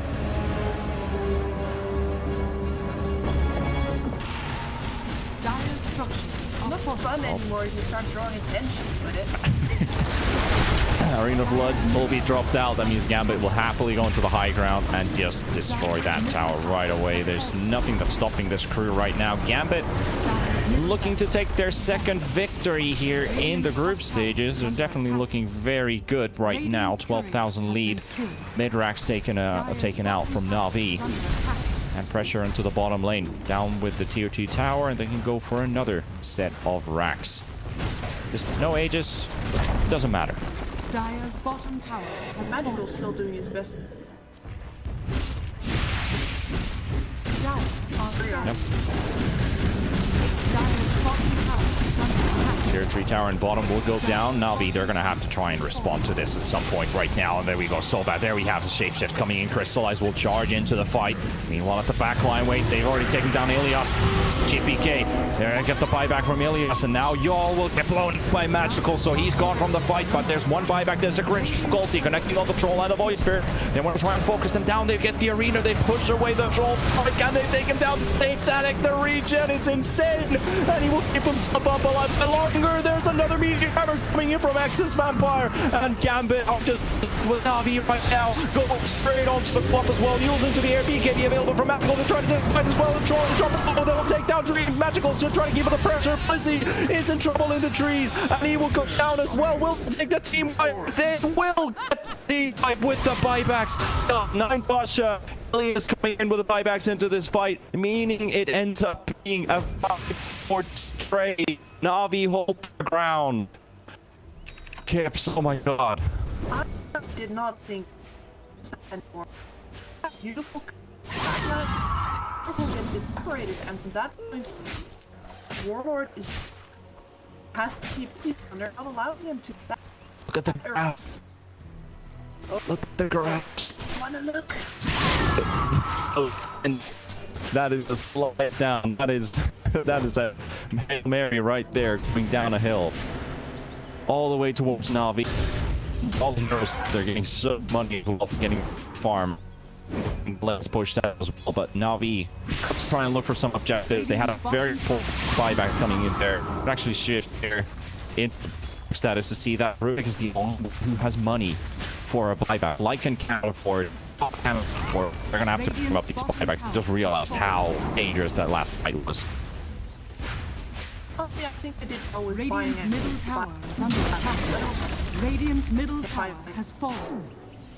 Their position.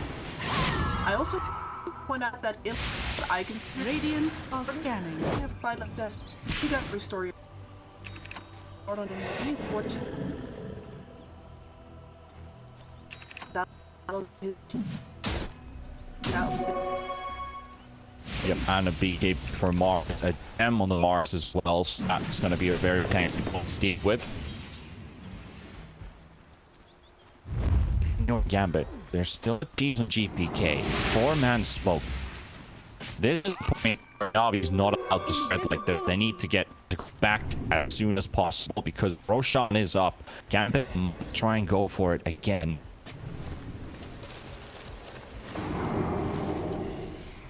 This is the fight. This is the Roshan wait fight. Both sides know. Yep. All right. Double remnants inside the. Okay. BK sitting in the river. 35-minute bouncies are spawned. No fight. Gonna try and go for another smoke. Buyback was. Yep. Maxwell's not there. Dream walks in the pit. Second Wolf spots it. They see that they're taking Roche right now. Remnants on high ground. They see 9 Pashas there.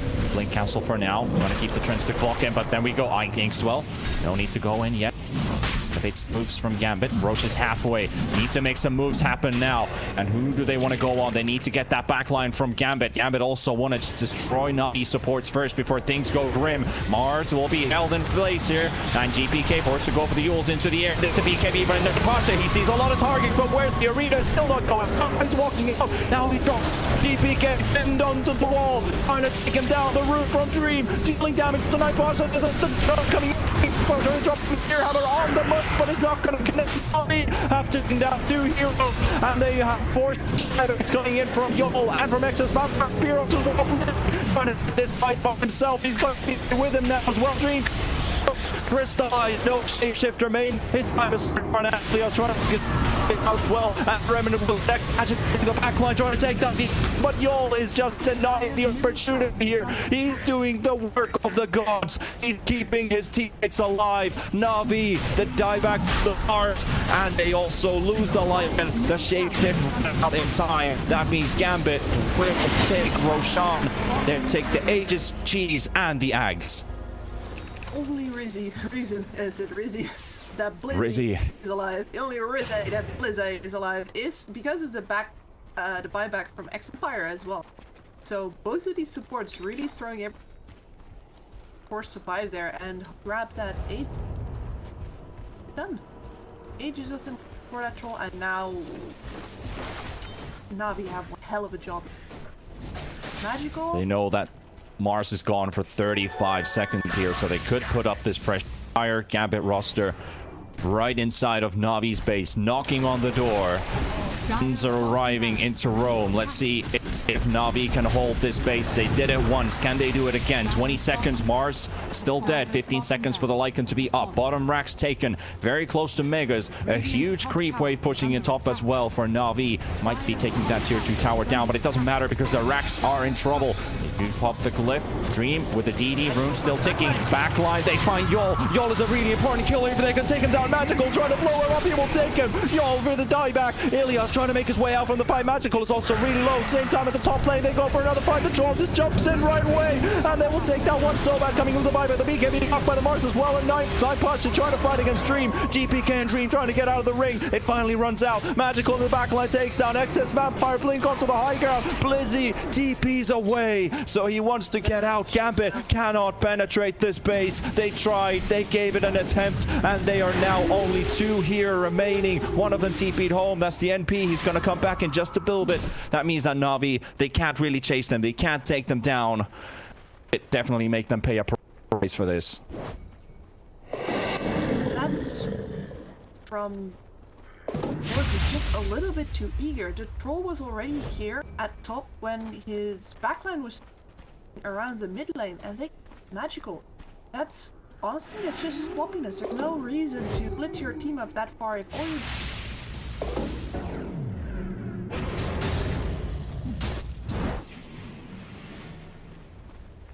Radiant are scanning. Well, let's see what's going to happen from here. That means that the Aegis is still up on Dream. I don't know how he held on to it all this time. The Cheese did get used, and of course the Axe was given to the Treant Protector. It's giving in some vision. With that, only 1 tree placed down here in the mid lane, but you will be placing more. Now there's a Minotaur Horn as well. I suggest Mars might actually take it. Magical pinged it, dropped it on the ground. Nobody's picking it up. Alright, somebody's just going to take it on the courier and move it all the way. It's actually for Crystallized. So he has a mini BKB now.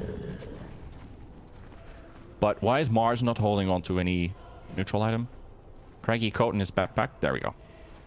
Magical. The inner OCD started ticking like, do something. Efficiency. You should pub with me. I always forget to. It's probably because I play 5 those, usually don't get one. Do I want to? Do I want to? Depends on you player. Is your loss streak longer than Gambit's? What I need just for place some wards for, okay? Who appreciates it. Alright. Exactly been finding solo queue. We all humans have some basic needs, and I think appreciation is one of them. Dream at the moment doesn't appreciate any of his opponents right now. He's just going ham at them, fights his way through, and doesn't really care what they do. But Navi's been finding some good openings. They've been using the Quap to hit the backline. And if they can't use the Quap to hit the backline, they'll even try and use the Lycan for it, which is interesting in a case. Crystallize is not the one hitting the backline. He's focusing fully on the Troll and GPK's Void Spirit. They're relying that his damage is enough to blow him up, and Magical should focus the backline. The Aegis very low here. It's actually going to drop. As you see, HP drops down. The Aegis will pop. Will come back a second time. Dream trying to make a run for it. Blizzy right next to him. Quap inside the trees. Who's coming back from the side? It's GPK. But he's under a sentry, so they see exactly where he is. They need to pay attention though. Lincoln, GPK, he's all alone. Trying to go for this fight here. Trying to focus so bad as well, but not going to be enough. A spear to Blizzy. And at the same time, the Grimstroke ulti will connect as well. The two heroes of the BKB pumped up, but the Trent ulti coming in. So X's Vampire holding the place. The Sonic Web is there as well, but they will take down 9 Pasha. They will also take down Yol. And Blizzy will coming with a buyback into this team fight. They've got the Wolf. He's flying in the air right now. Magical with the BKB pumped up as well. Trying to take the man fight against Blizzy. Dream coming in, but the Fear will connect as well. The Satanic will heal him up as well. Back to full HP. Crystallize still has a few more seconds of that shapeshift remaining, but it's going to run out soon. GPK being focused here by Crystallize. The stun coming in from the Inkswell. They will take down GPK. And they take down one really big target. X's Vampire will fall as well. Dream still holding Invis, trying to go into the Quap, but he cannot catch him. And Quap gets away. And once again, heavy casualties here for GAMBIT. And they cannot break that high ground of Navi's. 5 deaths, 1 buyback for a Mars. How do they do it, Kips? I'm not sure. I think a big deal of ability to fight before was just their ability to blow people up immediately. Now that that's not happening, they are spending too much time around after these more mobile heroes of Radiant the Mars scanning. have time to actually turn around, get his bulwark up, and the supports were too far forward. Feels like a little bit of positioning from GAMBIT as well as very sharp play from NAVI. Really pushing. Magical was playing forward even though he didn't have any buyback yet. Well, there he will have buyback, and he does. This fight could have gone even worse for him. It might have still held just because.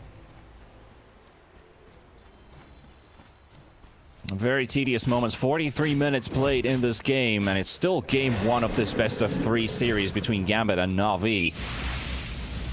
It's been a GAMBIT lead for most of the part, but they cannot destroy Navi's last tracks. They've tried times now. They failed on the first one in the bot lane.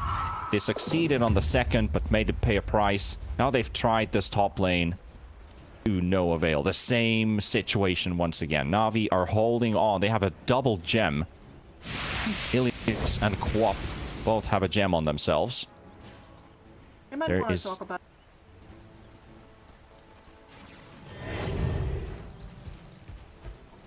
Guess though that in the game that both of them want to know where X's Vampire is. Yeah. As long as they have the slot. That said, Magical now has a completely full inventory. It's a Satanic sitting in backpacks. Just because he's. That's how much. Yeah. It's a very nifty situation here. This is something that I see almost every day in Finnish pubs. The high ground.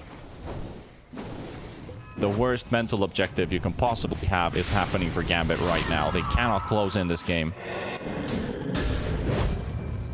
They have also been fires. Double damage. 45-minute bounties. I haven't actually even taken a look at the neutral items that I've been dropping on both sides. There's a Havoc Hammer that has no use right now. Don't feel like with all these BKBs that the Mindbreaker would actually be any useful here for GAMBIT. V. Nobody needs the Magic Lamp. But they're using the Havoc Hammer instead on Mars. Positioning is very key here for them. It is, yes. Yeah. That Yep. so bad. Would rather hold on to the.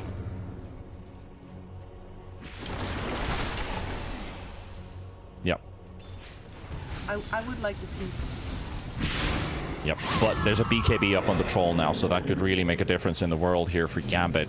Get their Troll utilized in these team fights, because he has been sitting in a lot of control by NAVI, so definitely now he can stand up a stronger chance here. Roshan is up as well, so both teams know there's a Treant inside, there's a Courier inside. But with the Treant Protector, has been killed. You are able to see inside to the pit because of that. And there goes your tree. Texas Vampire pings it. Why did you do that, man? And now Navi are coming in at the same time from the side. Crystallize taking the front. 4,000 HP Lycan. Very hard to backstab this one. Yep, and there's a DD Quap as well. Navi are feeling confident. GPK. Another remnant. No, won't connect. Roshan still at 7k HP. Magical moving around. Ilios right behind him in a smoke. GPK sitting on the high ground. They have vision in the river. Night Pasha reveals himself as well. Yol instantly blinks out. Meanwhile, Blizzy. Blizzy is pushing in the base.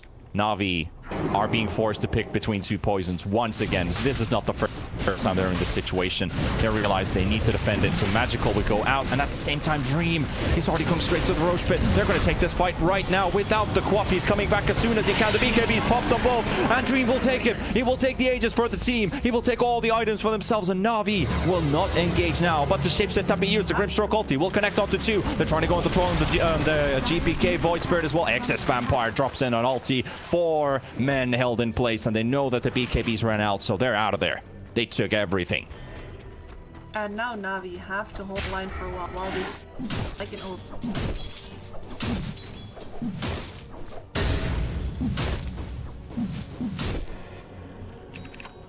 Really serious situation here. All Gambit need to do is just wait the BKBs and go again. Now they have...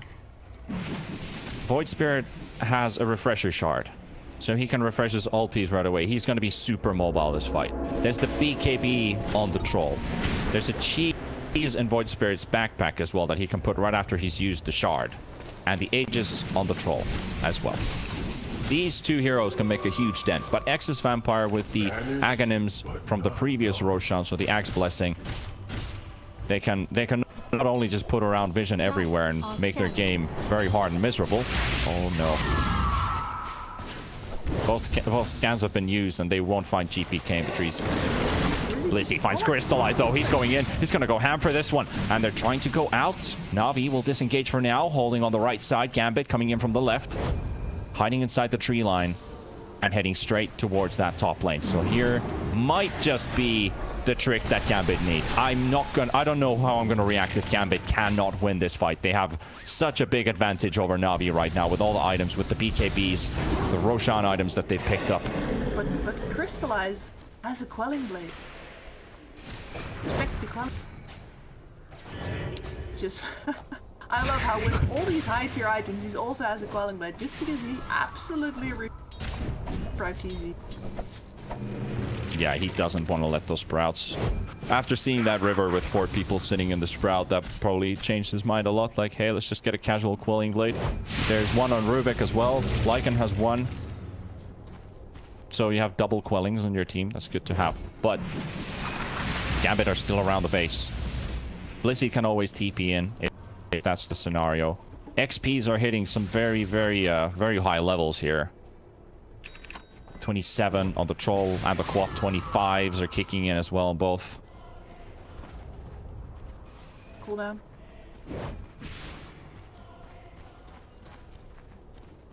Yeah. Yep. This man, hard. These are 3. More slow. Yep.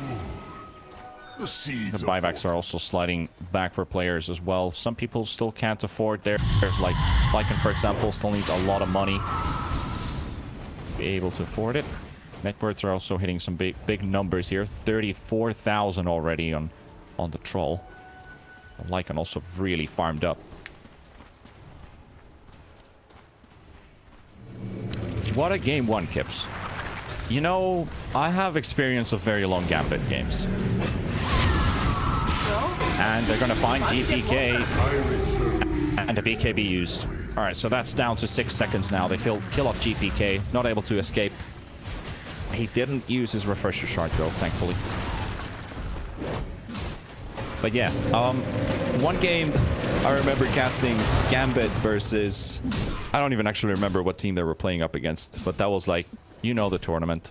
It's Aurora, 108 minutes, game 2 in the grand finals. and it was the same thing. They were just knocking on the base doors and couldn't get in. They had a 64,000 net worth deficit, and they turned it around and won the game. 64,000 gold. That's so much money, but it doesn't really make much of a dent at 108 minutes into the game. So what I'd like to see, several things you can do. First, Roshan is... Helios finds X Vampire.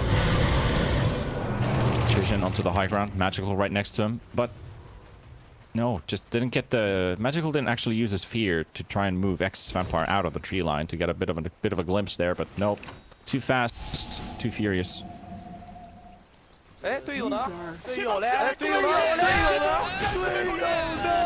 Gotta respect the tree people. Anyway, what is See you that? later, Yeah. nerds. So, several things you can do. Of course, waiting for Roshan to play out, but See you later, nerds. other options are things like smoking at one of Drax's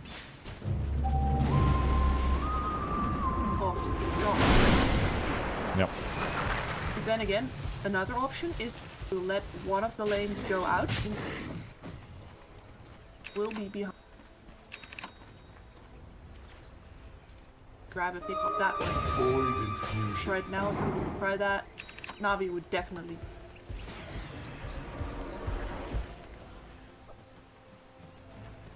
All of these lanes are constantly pushed in by GAMBIT. They have the Treants pushing in bottom. They have a Treant Protector pushing in the top wave.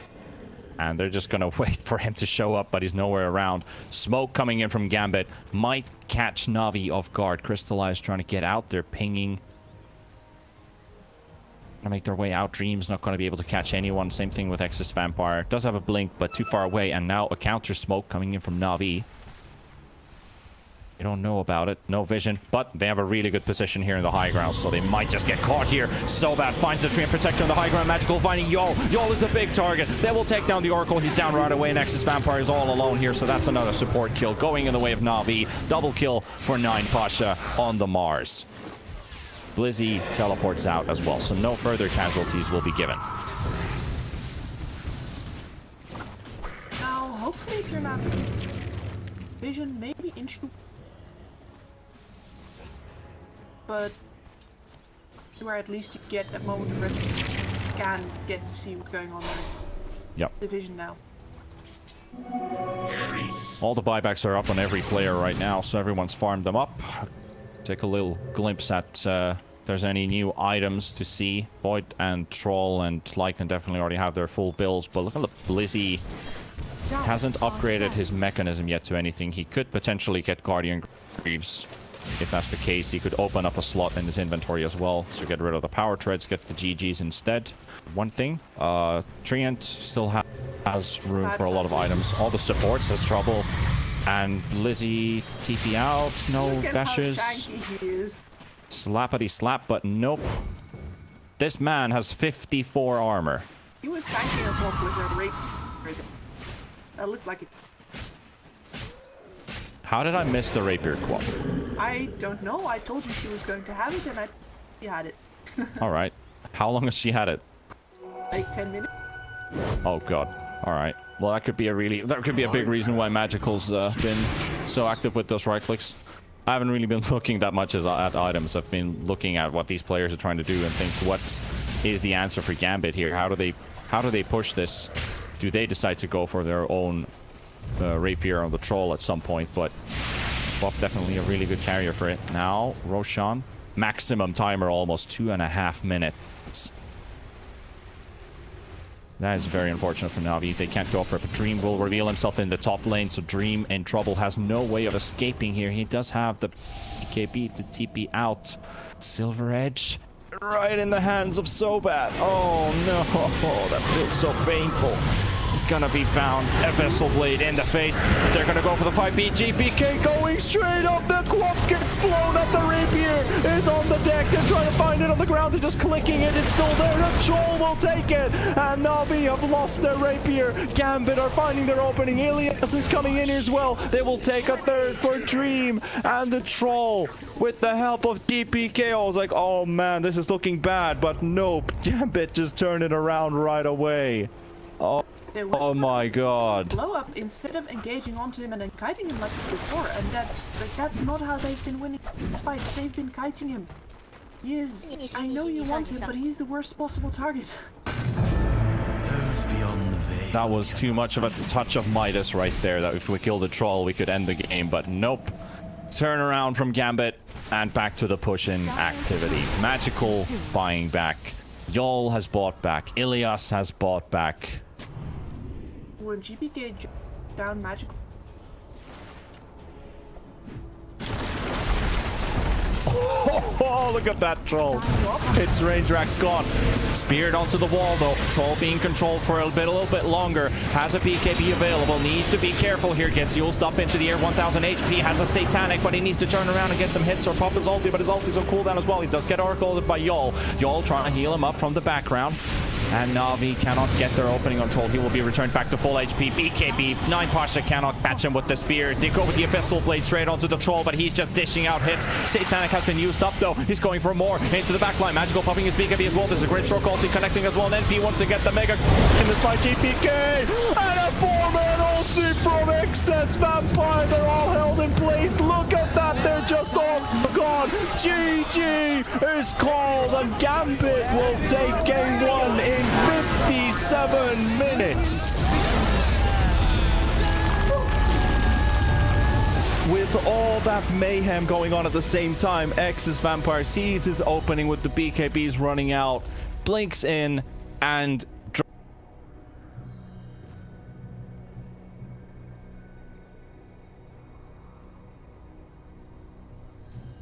Not anymore, no, but that was the first time in so long that he has been.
FY, he's found himself No Tail out on his own. He's trapped him. There's No Tail. Is he going to get any sort of backup? No, there's 3 still dead on OG. It'll be a slow and painful death here for No Tail as Arme comes in for the kill secure. I love the way that Chalice popped his BKB super early in that fight. He just knows, I just need to get my ulti off, and he cast it at a very safe range. He didn't wait for the last second of his BKB. He's not very greedy. I think that's a lot of the reason why they've been winning these team fights. Seb has been struggling, still about 1,000 gold away from his BKB. Yeah, this Brewmaster is a display of perfection, really. It's the highest level in the game with his Bloodseekers. And doing a ton of damage in the fight. One of the most damage in the game as an offlaner.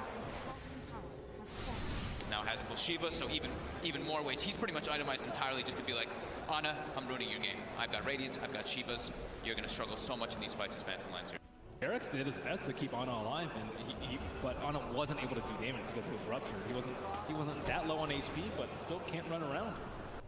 Seb. Oh, I'm as good as here. Got to be careful who shows up top. Indeed, Jerax.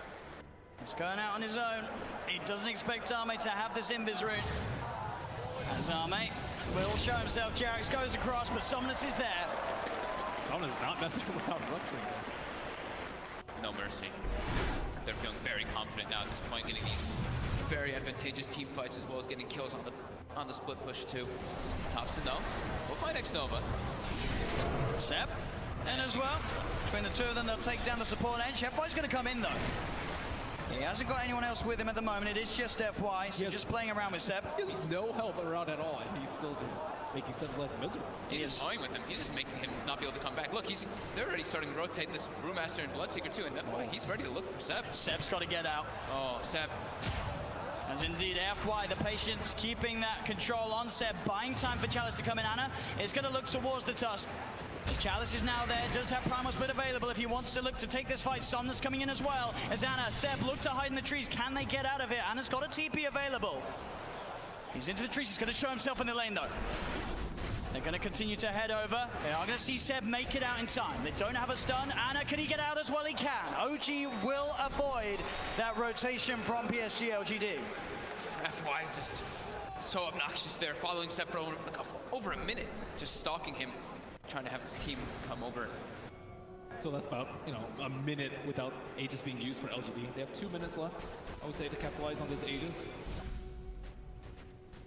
Oh man, looks like he is level the PL. Pretty much back to a 50-50.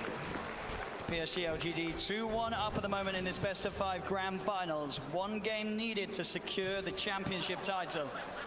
And at this point, they are ahead here in game 4.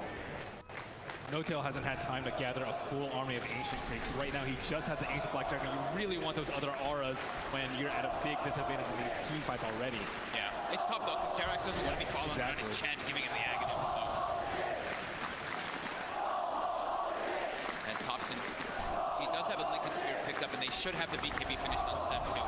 So that'll give him a little bit easier time to get those Blink Claws as he's been suffering to do so in the last few fights. And Somnus, I've Scotty picked up, about to be level 25 as well. Yeah, they just need a couple more minutes on the side of OG before they're ready to fight. Wait for the Aegis to expire. Seb, he's in, gets the call, the character's going to get FY, there with the snowball save. He's going to be fine, and now they turn to look towards the axe. The taunt's going to be out. Seb goes for the TP. They've got the stun to cancel though. Seb held back for now. Thompson trying to offer his best from the side to provide some sort of safety, as he will get Seb back. They're able to get Seb back to safety, and Thompson, he's running away. X-Nova's there with the wraparound, gets the slow off, gives the vision for the snowball. TP from No-Tail's coming in towards the shrine, but Thompson, he's trapped. That's twice in the series that X-Nova just comes out of nowhere. Like, he's just on a warding expedition, then he just ends up wrapping behind these people constantly. Perfect time.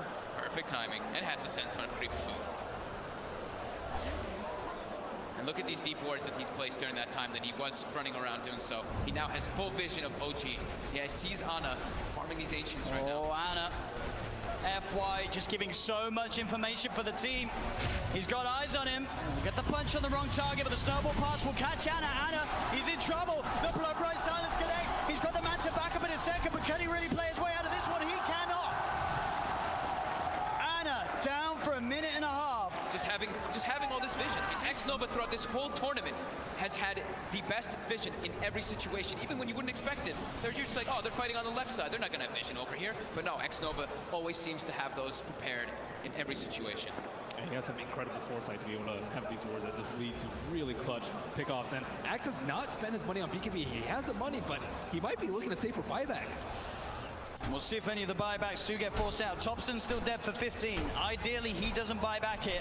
They may have to buy back on Ana. He's gone for 50 seconds. The split coming out from Chalice. He's ready to push in, look for the stun on No-Tail to hold back the Chen. As the mid-racks are exposed, PSG LGD, 40 minutes in, able to open into the base and clean out this mid lane of racks. Still Ana holding on to that buyback. And they're going to keep going here. They really want to force this PL to come back here. Stun onto Thompson. He will blink dodge it. But another tier 3 tower falling incredibly fast. They really don't want to use it. Seb jumps in, gets the call onto FY. There's the buyback. The Cataclysm isn't enough to do anything. It isn't. PSG LGD still fighting strong. Thompson getting focused by Somnus. Seb taken down by Arme. The triple buybacks now out as Ana in trouble. He's pulled back for this one. The deafening blast onto the 3 of them. Knocks the back, but Ana gets focused. Seb! He's in with the call. He has the control onto the morphing Somnus. Now being chased by Thompson. Blinks in with the cold snap. The PL army's on top of it. They get Somnus too. As OG, they have to expend 3 buybacks, but they hold on to the top racks. Somnus now down. for 2 minutes. No buyback available on this Bloodseeker. Yeah, he's 400 gold short of it. It's up in about 8 seconds. OG, they have to make so much happen here. They have to push out all their lanes. 2 of the side lanes are already gone, but I think trying to get some kills here, like on FY here, would be very ideal.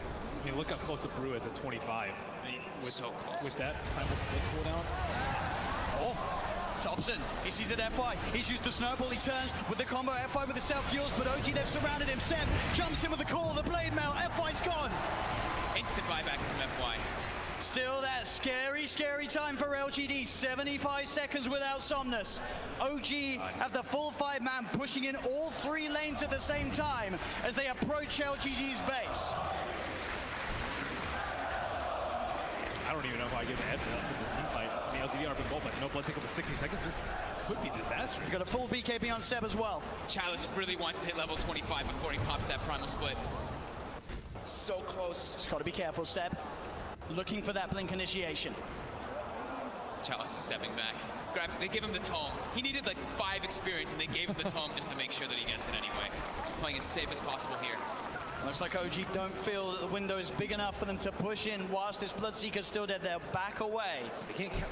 They bought back 3 heroes. They weren't able to get any T3s, and there's no Roshan up yet. Big Daddy No Tail's praying for a Rosh right now so they can get that refresher, but it's not going to be up. And maybe we'll dodge a bullet.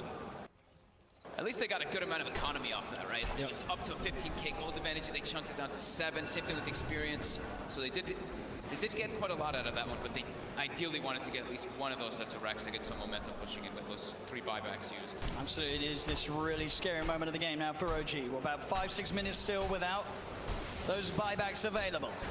If PSG LGD can find that one team fight, it could be the team fight to win TI in this window of time that they now have presented to themselves.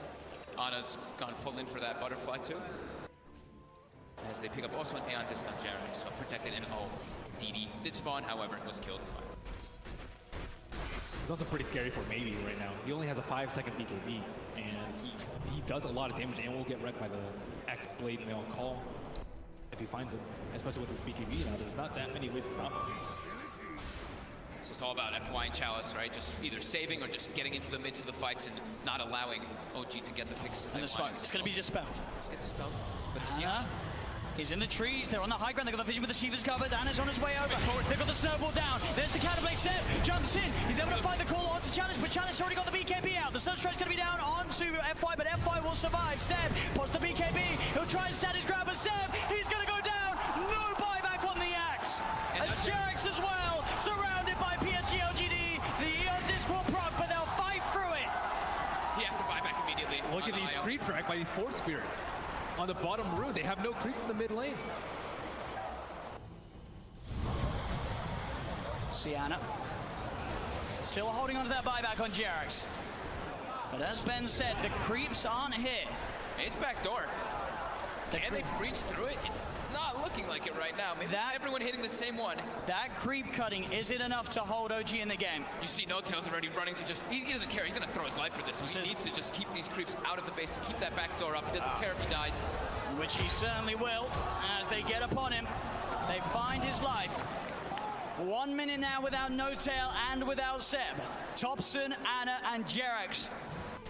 The only 3 heroes that can offer their defense during this final minute, this final stand. Jarex is really trying to hold on to his buyback. As Chalice split, of course, up once again. They're finishing off this second set of racks. He's got the Cyclone holding Anna up in the skies. As this racks on the top lane will fall, the melee rack's gone. PSG LGD playing this carefully. As they'll go down towards the bottom as well. Arme, doppelgangers, he's losing a fair bit of mana as the PL. Still able to shift back into that Morphling if needs be. As OG, they will lose their top racks, but they won't lose the game. PSG LGD are playing it safe. They know how close they are to victory, and they will not throw it away. And they know that the Rosh is probably respawning pretty soon, and it actually is up, so that is that refresher shard. They already have pretty much infinite primal splits up anyway, but they feel very confident here. They weren't able to deward that ward in the mid lane, so it looks like they are going for a Roach fake out. So, Anna is on top of X-Nova. The Ghost Step's going to get a set. He's in. The call, the EMP, the cannonball, and FY is in. He's able to get the save off in time to keep this man alive. But he's got it off. Chalice is down. Buyback from X-Nova and Chalice. FY with the Invis. Somnus looking to get involved. Pods the BKB to get over the ice roll. They get on top of Seb. Seb's in trouble. Seb's gone. The axe down once again for 90 seconds. There's now FY giving them the vision, but they see him. They've got the doppelganger to jump away from the snowball. The snowball over to Thompson. The self-fuels. FY trying to buy time for the rest of LGD to come in. Again, up into the air. Arme straight on top of Notel. FY will fall. Arme looking towards Notel. Notel pops the hand of God, but Notel beat it down by Arme and Somnus. Chalice gets the primal split off as Anna. He's been left behind in Thompson. He's got to do something incredible in terms of the combo. Can he find the angle? Jarek's coming in, keeping Anna alive. Anna with the doppelganger. The deafening blast comes out onto the two of them. Anna trying to go in, looking for the kill. Can he find it in time onto X-Nova? He's on top of him, trying to beat him down. Anna again with the doppelganger, now retreating back towards the base. As X-Nova will survive. Jarek's back in, the combo. Meatball down onto Chalice, but Chalice is so tanky. Boss the Shiva's gone. He's on top of Jarek. Jarek's is gone. Anna as well. Can he really fight back against the Somnus, and X-Nova is so low? As the buyback for Jarek's comes in, he's healing Anna back up. That buyback could set them up for the kill on X-Nova. The cold snap down onto the charger. They find him. He's out of Anna. He's starting to shift into the strength, but he's surrounded. OG, can they find them off? They can. OG are still in the game. Arme buys back immediately. But now it's PSG LGD's turn to be without two of their supports. Seb's going to be back up in 8 seconds. Oh my god, that buyback from Jarex onto that shrine, being able to save Anna, but Anna also toying with them with that doppel. He set the illusion, they thought that was the real one. They actually couldn't finish him off, even though they got the thirst vision of him for a second. With the level 25 talent on the doppelganger, it's really hard to kill. Seb, yeah, he's looking straight for the play. Can he find Somnus? He's hunting Somnus. He's there, Seb. He'll see him. Oh! Doesn't get the call though, and now Seb. He'll be ruptured. They're looking at him, but Anna, he's straight in on top of Somnus. Somnus puts the BKB. Anna again with the double. There's a cataclysm coming out. Somnus still alive. Anna will be able to force him away. They've got the head. They've got the control. They're on top of him. Can they kill him in time? They can. Chalice got for 2 minutes. And Seb, he's finding, looking for Arme. Big Daddy Notel gets the. Welcome back once again, ladies and gents, to GAMBIT versus NAVI here in our ESL One Birmingham group stages, day number 6 for Europe and CIS. We have GAMBIT taking the first game and NAVI looking for an equalizer in this one. GAMBIT looking very strong. NAVI not really showing any signs of weakness either. They had very good holding in their high ground. They definitely made GAMBIT work for their money, but in the end the rapier wasn't enough for NAVI, dropped it on the ground, and GAMBIT found their option on pushing to the high ground and finishing the game. Yep, and now I wonder if the Lycan is still going to be valued as much in this. NAVI clearly believed in it, but maybe the Lycan and going to do it if the enemy still has a tree. And X's Vampire did a lot of heavy lift in the background. My boy. I was happy that he performed, and he definitely showed up in that one. X's Vampire's Train Protector, very good usage of the Meteor Hammer, keeping those lanes pushed out as well, but most importantly, he contributed to this team with his ultimate, like those massive ultis that he pulled off, and especially once they killed the third Roshan, got the Axe buff for himself, and it's like he even managed to get his team out from some unwanted team fights when they were finishing off Roshan, when Magical was heading towards the bottom lane to clear out the creeps, and then quickly trying to blink back while GAMBIT was going straight ham onto Roshan, pop their BKBs to make sure that they wouldn't be contested in a 5 versus 4, which is definitely something that NAVI was looking for in that. And then they just got out, hit the Sprout, got 4 people rooted up, didn't allow NAVI to engage, and got a Roche for free. Well, NAVI seem to be dealing with that Blizzy tree. Again, the other tree NAVI's turn to ban. And the rest of the bans look pretty simple. Moving the still clean the cop. I've seen magical swap. I think he did a really good job last game, but it does feel like no matter how hard they try, now he just can't on magical. Yeah. I think 10 seconds magical's remaining. really well on Quap as well, but it's just something's up 5 with seconds the way their remaining. team works as a unit. There's something missing. Radiant team pick. Take out the Zo. Quap is there, Lycan is there, there's a Shadow Demon. Other series, we've seen a lot of Ursh. Neither of these teams big Ursh. 10 Yeah. seconds Shakers, remaining. Stains, Shadow Demons, definitely been around quite a lot in their stage. 5 Also the seconds remaining. Embers and Quaps. Phoenix. Completely different.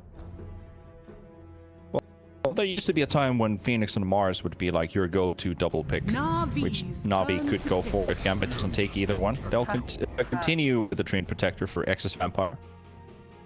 But Phoenix would be good here because they've banned the Timber Saw. So keeping the trees alive, etc. You have another hero to cut them down, get vision.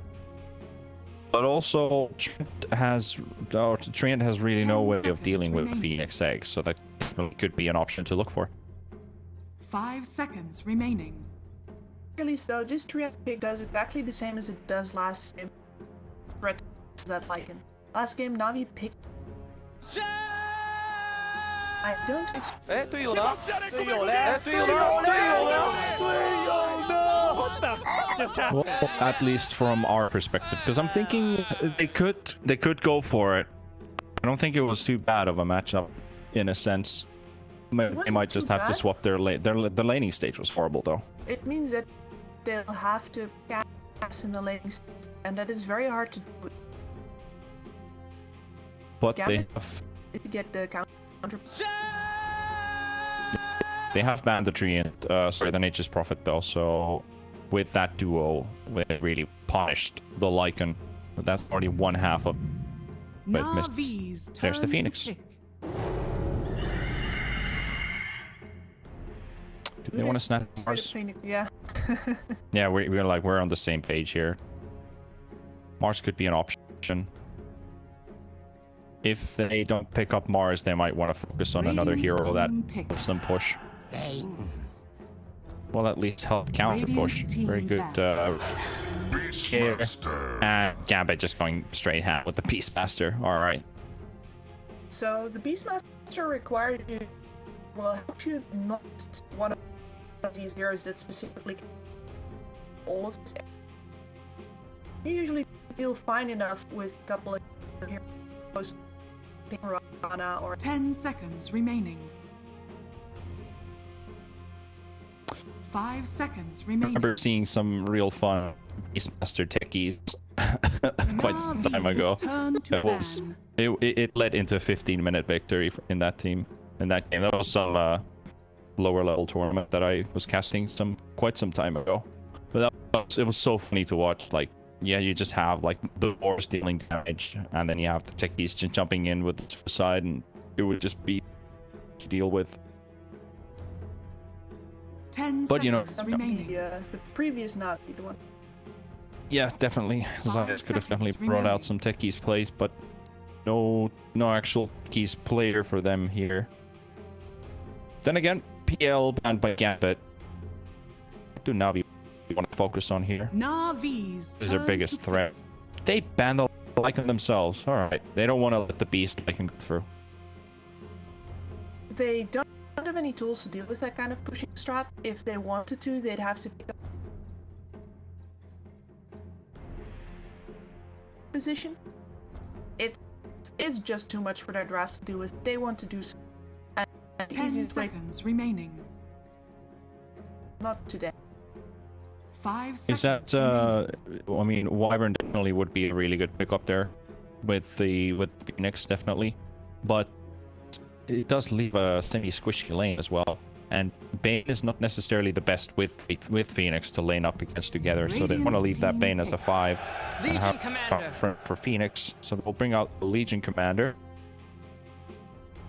very good to have that hard spell on your team. Especially with extremely reliable lockdowns. Mm. In that sense, of course, 10 Legion seconds Commander remaining. does require that you get up only 5 okay seconds against remaining. Master. It's definitely. Yep. I see no reason for them to not. Well, yeah. At least if Navi decide to pick up BKB carriers, if GAMBIT are forcing to pick up heroes that usually want to build those items, then yeah. The downside is you can't buff press the attack onto BKB allies. So if you pop your BKB, you get roared, you can't dispel it. Yes, it's like counteractive. So I think LC could be an option here that they just don't want to get that, but no. Oh, well, what heroes would you pick here for Navi? Never mind what Gambit's gonna pick right now. Like, Navi definitely need a tower hitter, and right now it doesn't look like they want to get an extra mobile hero either because Grimstroke is brought up. Someone to hit buildings. Would you still go Troll? Radiant team. No. I was thinking about Luna, but I wasn't thinking it would be that obvious though. Luna Bane, super strong lane. It is very nice to have a feeling fly her with it feels good, though I have to say it has to do a lot of damage at again, no reason for Gambit not to combine it up with the Troll. He's going to do well in lane against the LC. Troll plus X. Smart pickup here for Gambit. Good remaining. success on Dream Trolling 1. Happy to pick it here as well and pick it 5 again. seconds remaining.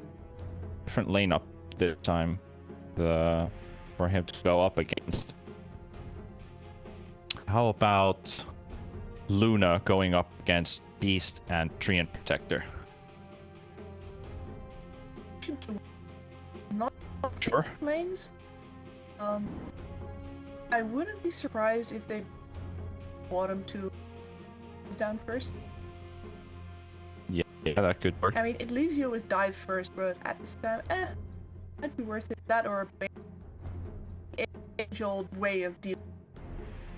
Just mass deforestation. Radiant team ban. Queen of Pain suddenly banned as the 6th hero from Navi. Her burst damage.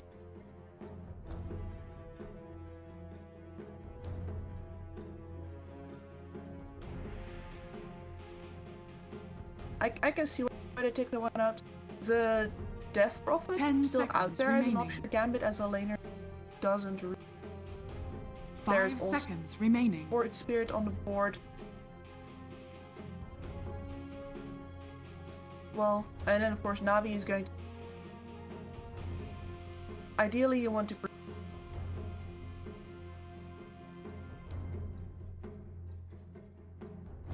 So that ban would you what they're looking. What would you say about Troll mid and Naga carry for Gambit? Naga. Certainly not.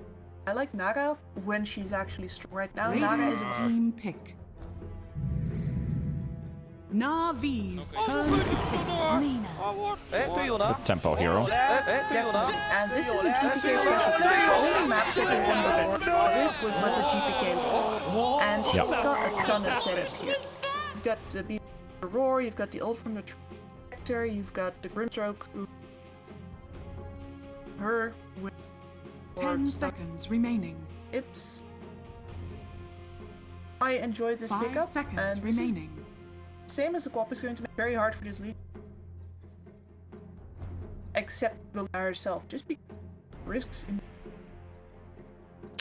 Yeah, this is out of all the games that Gambit has played up to this point, this is their second Lina performance here in this tournament, so I'm a bit shaky about that pickup.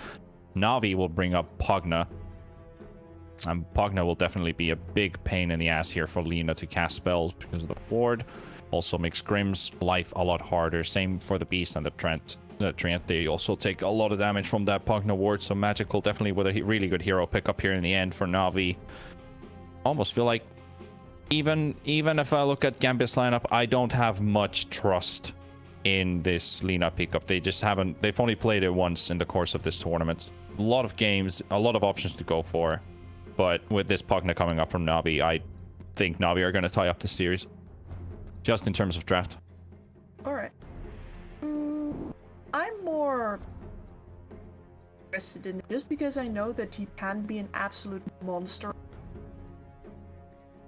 The Pugna pick is going to make things hard depending on those, but especially later in the game, I do think that Gambit have the vision down the required. So I am not so sure. I think a lot of this game is going to be on the Luna. Can she get off the ground? Blown up. People can certainly man fight her. Alright, you know what? I'm going to hedge my bets on this. If Navi execute this, they're going to do it. But if they mess up the saves, if they overlap, say, Crepify with or a Crepify or something like that, they're not gonna make it because there's a lot of potential for screwing each other over in this line. You need very clear pull that off. They got the. Well, let's see if that's gonna happen. Of course, if they have good execution on their side, like the way that they've been playing this lineup, Vexus Vampire, a really good warm-up game for Treant Protector as well, so Gambit having a good edge here. Navi need to tie up this series. Pretty much of a different draft, but I think the idea is still somewhat the same. They also have good tower push with Luna and Pugna. Maybe you need a bit of time to execute things, but exactly standing by your words. So if the saves go correct, shot. If they don't, then we can just say that this game is in the bag for Gambit and take their first victory in the series. This is their double check that so I don't say it wrong. Yeah, so Gambit has won only one map before this series, so this is their second map victory in the tournament. 8 losses, but a chance to increase 30 seconds to their score from 1 to 3 if they end up victory from this one. Still doesn't mean that they're going to be going through to the playoffs, but Navi still have a chance for that, so they know what's at stake. And that's for them. Sometimes that's more of a motivation than they have nothing to definitely make be funny. The battle begins. Yeah, and you know, Gambit still has a chance that if they turn around this series, they win the next 2 after this one, end up with a 3-4 score in total. They might end up going for tiebreakers with a good shot. But if they go 0-5, they are out, and definitely there's no way you can come back into playoffs with 5 losses under your belt and only 2 victories. It's just not possible in the way these formats work right now. Navi 2-2. 4 map wins for 5 map losses, so very tight series.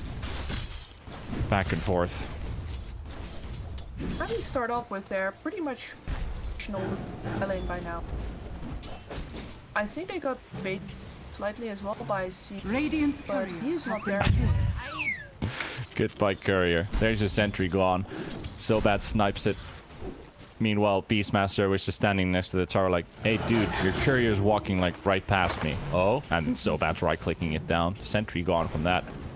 Ilias now shows up as well. Provide some backup, so we have 3 heroes around the Treants. Vexus Vampires trying to do the same thing, but quick reactions there from Bane. Bot lane, we have 9 Pashas. LC against Dreams Troll Warlord. Sobat is losing this straight fire right now.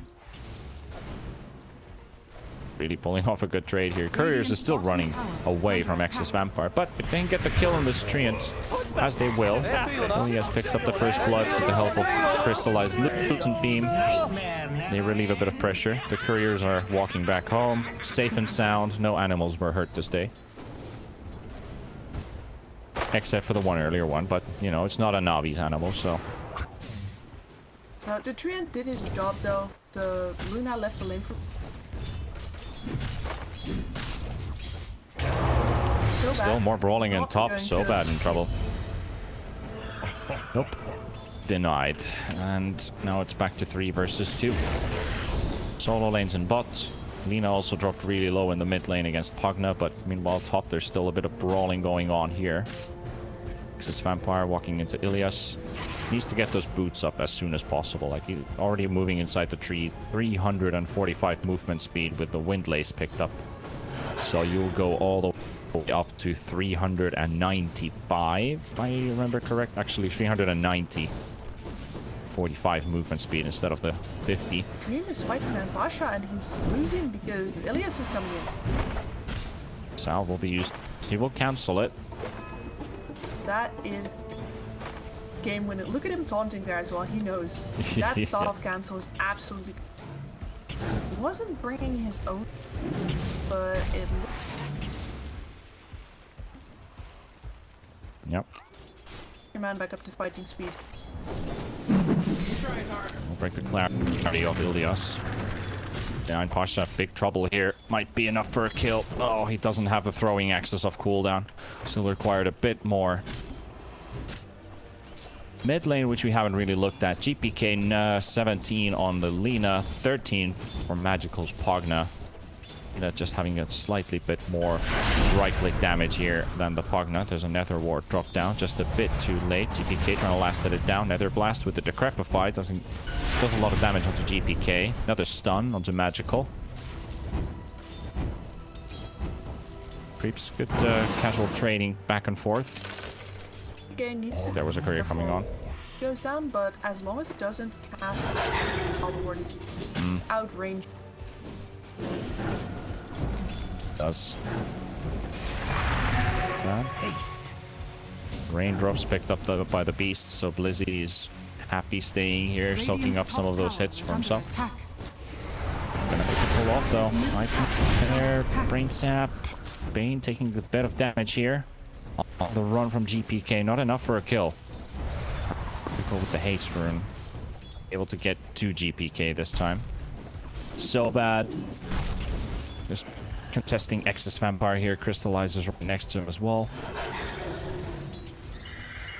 Blizzy coming back in, so they know that this is the call to be careful of. And the creeps are under the tower. Blizzy won't even pick up the tower aggro, so they're diving all the way behind. So bad with the slow.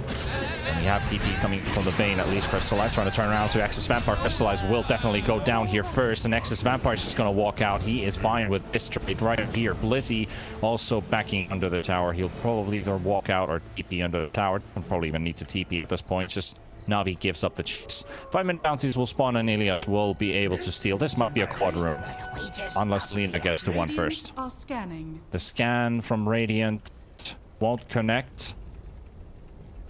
GPK. Oh, no. Oh, okay. There was a split second there, but no. No vision behind the tree. Still goes 3 from 1 for Navi. Much better laning stage for Crystallize than on game 1 with Lycan. Ports are doing their job. But right now, yeah. Right now there's a good pull, so that wave will go all the way under the tower for Blizzy to farm there. Luna having to shift into the jungle. And now we have some action in mid. We've got Yol in the tree line. Ilias is also waiting for an opportunity to jump in. Magical sitting in the river, gets stunned up. Here comes the Grimstroke. Oh, look at that burst come in. And Magical, sucky, but will go down in the endings. We'll shoot enough for it. Yol gets the kill, and GPK survives with a thread here. He's more, actually not even by a thread. I feel like he was not taking that much damage from Pugna. Felt like a short close moment, but then again, Trent's also moving into mid, so Bane had no way of interrupting. Exactly. Bane did.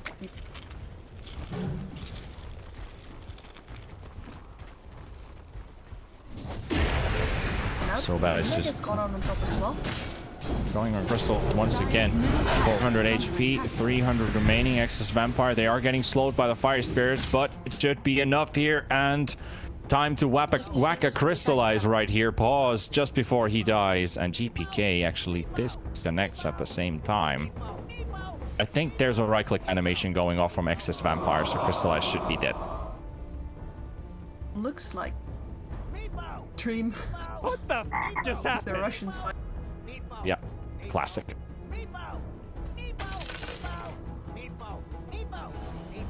Yes, I'm very nice. See you later, nerds. So little Anything that can stop this man. Yep. without mana right.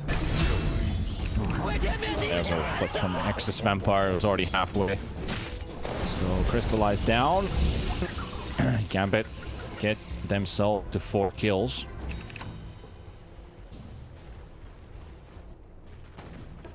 Think about the laning stage so far, Kips.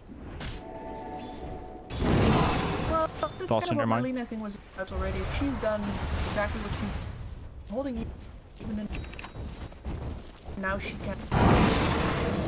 2 supports who are very good towers, especially Yol. Yeah. Ready. Dream Commander. Nah. Right now also expected. And they're trying up so bad on top. Here comes the Inkswell. The silence will be there. The stun, the slow. Phoenix will die. Do they need to use the roar? You don't. The silence is just enough. So bad will go down. Can't find another pick off while his top tower is completely defenseless right now.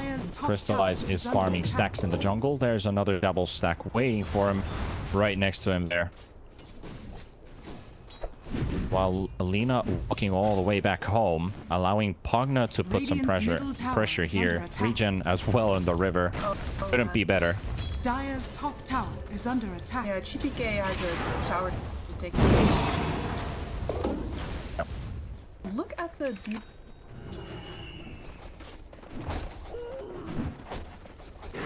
They would love.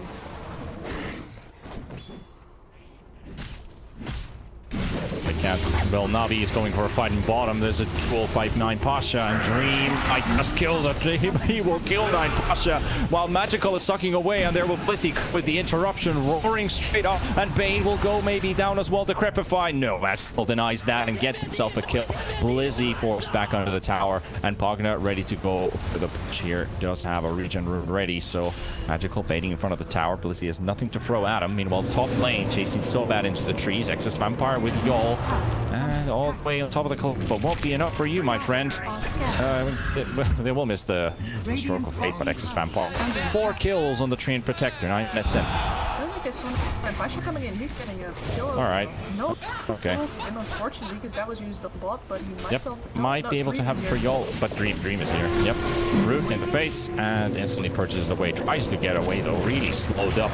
Inkswell stun. 9 Pasha. You are gone. That was the out after getting as well. Yes, He is that going to was. have to long walk of shame back afterwards. Magical will also keep the tower in bottom, so Navi are putting up the pressure here. Dire's middle tower Even is under with attack. Troll actually TPing top means that they will lose the tower. Troll could really defend against that, but Magical takes it down. Maybe they'll start putting their attention towards middle. Start focusing the mid-tier tower down as well. Lena's not there right now. Excess Vampire is healing it up though. Crystallizes around. In the river. Gets lucky with the Invis rune. Could be something that she could use to make a play happen with. Very low on mana right now though. So maybe gonna hold on to that for just a bit longer. Still haven't tried to take. There we go. Set more towards up there. Now with the catapult way. No, definitely. Catapult will.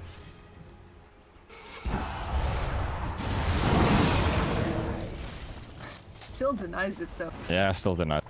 Right in front. Liz done with Necrobook 1. Help the Beastmaster ramp up his farm more. Get things rolling from there. Ilias and Crystallize holding here in the bot lane. We've got the Dominator on Luna. Still working on the power turrets. Coming. Level 6. They need a... Radiant's middle tower is under attack. Technically, they could kill the Luna too, but I think that's the only target that they can reach with this smoke. X's Vampire. Smoke will pop. Spot Magical behind the tower. Magical also feels like something is not right here. So he thinks right where Blitz. Dire's Now, middle 9 tower is under Ash is attack. coming in under the ward. They're still staying around. Are fortified. Vampire. But- Such a good boost. Yes, he's ready to drop the base. Oh, Is he gonna get it? 9 Pasha actually cuts the tree right next to him, but he won't see him. And here we go. 3-man ulti from Exus Vampire. The egg will be dropped. There's a double lean ulti as well coming in with the Grimstroke, but Crystallize interrupts the whole party. And they're so low on Navi's side. They're so low. Nobody goes down. What on earth just happened? Luna was up to creep wave.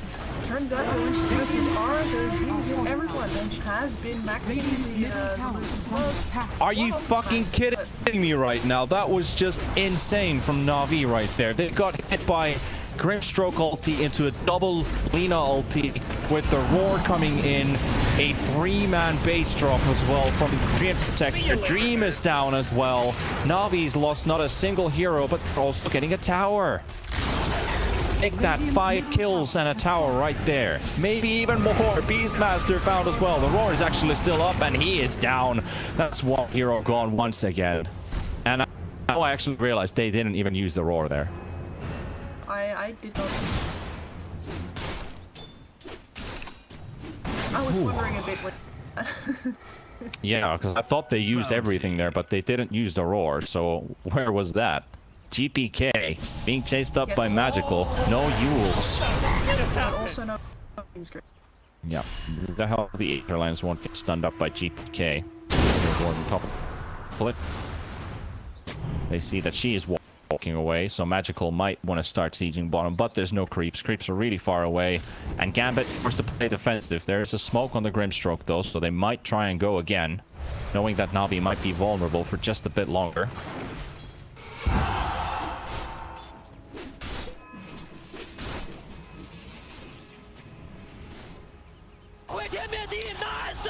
Well, 8-10. Game is shifted into Navi's favor out of pretty much nowhere. After that failed attempt by GAMBIT to push onto the mid tower, Navi's been really good at holding objectives. We can definitely agree on that. Definitely. And has to go back to the farm. He's going for some less long setup, and Lina finally defense to get a lot of these attacks as offensive capability to set for. Yep. Hoping to see GP active now, but he rattled a little bit. Double lagoon.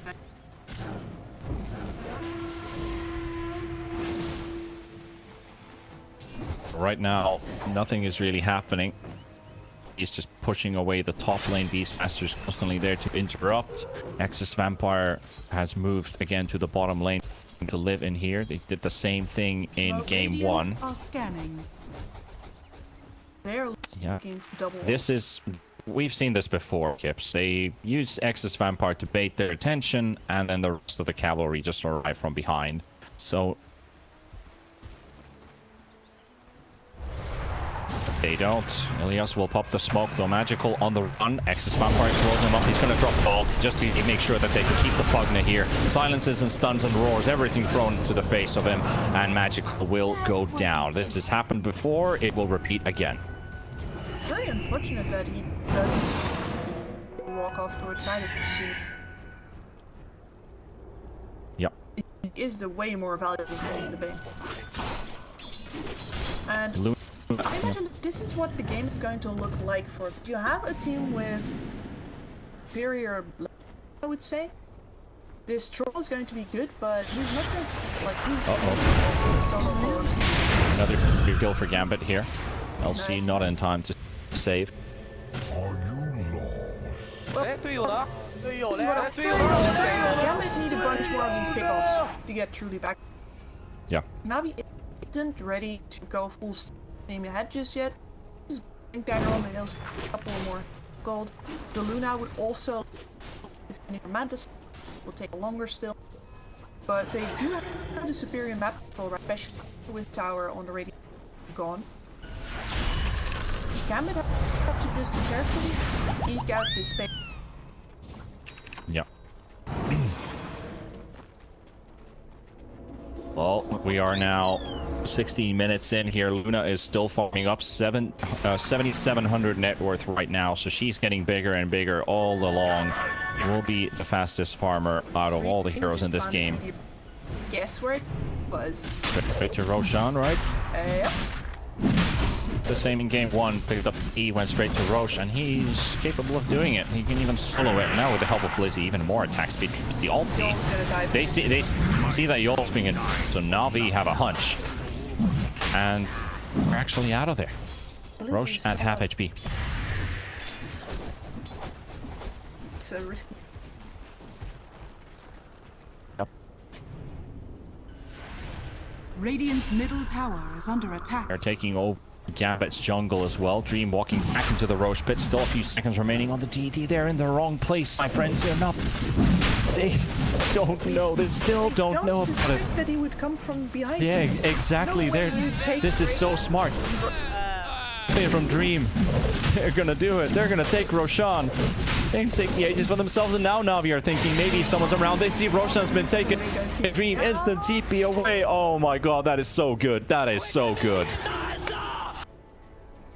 Why would the Radiant take Roche by going in from Dire side? Why would they?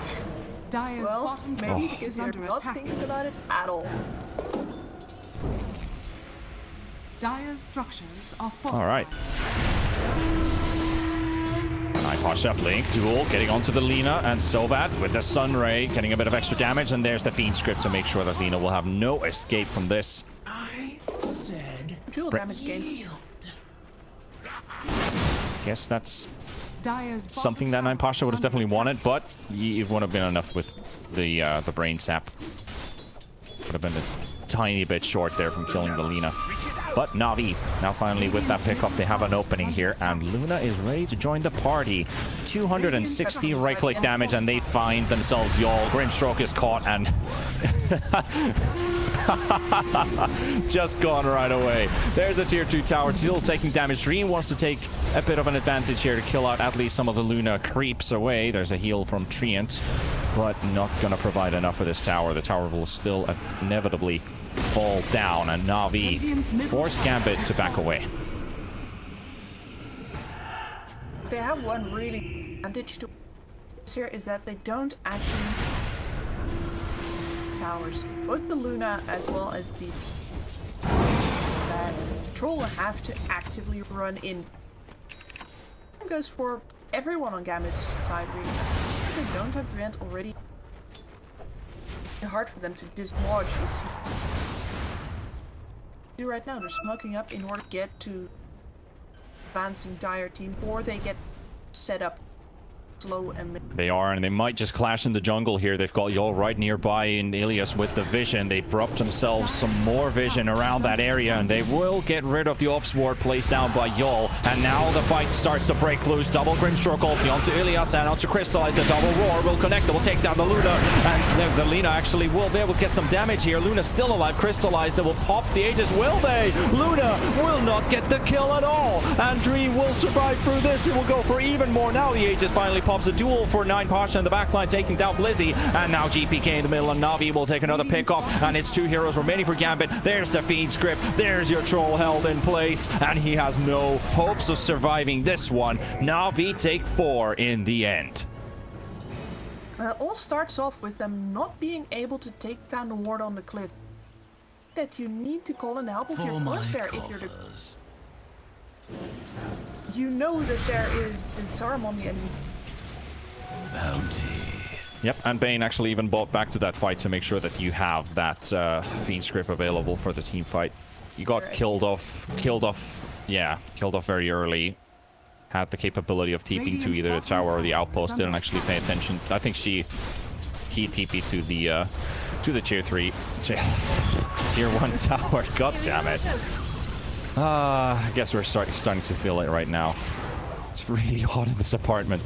GPK getting blinked on right away by 9%. They've got the heals. The damage are coming up, but the Decrepit fight is going to be enough here. So Magical will get that. And the dual victory for 9%. Now suddenly 10 dual damages, 46. Radiant's bottom tower. And the pressure will keep on going.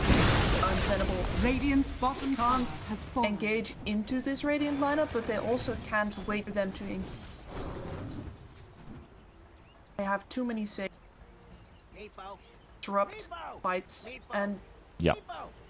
best methods that Gambit has have to come all at. It has to be the and the beast and the tree and the lean. If those four are not in this. Yeah, it's a very heavy investment to get all of your things going at the same time because you need all of those heroes there.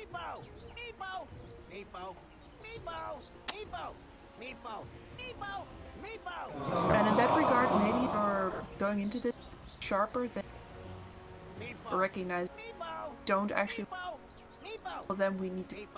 Nobody there. Yeah, exactly. Okay, what do you think?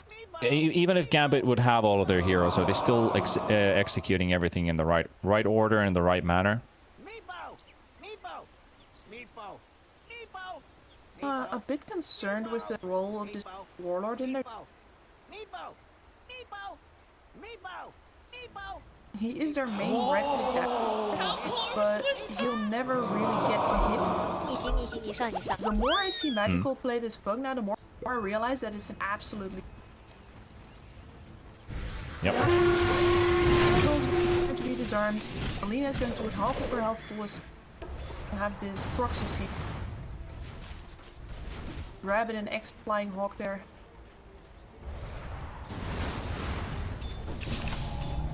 Gotta keep that economy flowing. Pogna has lined up an essence ring in his buy. Can't buy that, but you probably want that. He already has it. He got one hand full of. It's better. 2 hands full of. 2 hands are full of bling, yeah. That almost reminds me of good old Dave Chappelle stand-up comedy part where he would go like, what did the 5 fingers say to the face? Slap. Radiant's top tower is under Just attack. slap the man in the face at the same time. It's like, my humor is very bad. I know. That's why everybody hates me. Radiant's top tower is Oh fallen. man. Hard on yourself. I'm not hard on I myself. don't, like, I think that was lackluster at Radiant's best. How top can tower anyone is under attack. luster? Yeah, we all have our different types of storytelling for sure. That's what makes us great. Magical finding Yol. On a TP out. Oh, See you later, nerds. what was that blink, my See friend? you later, nerds. Yeah, what was that blink, my friend? 9 Pasha blinked into the tree line. Time shoot, Jet. Dream with the DD rune has been found.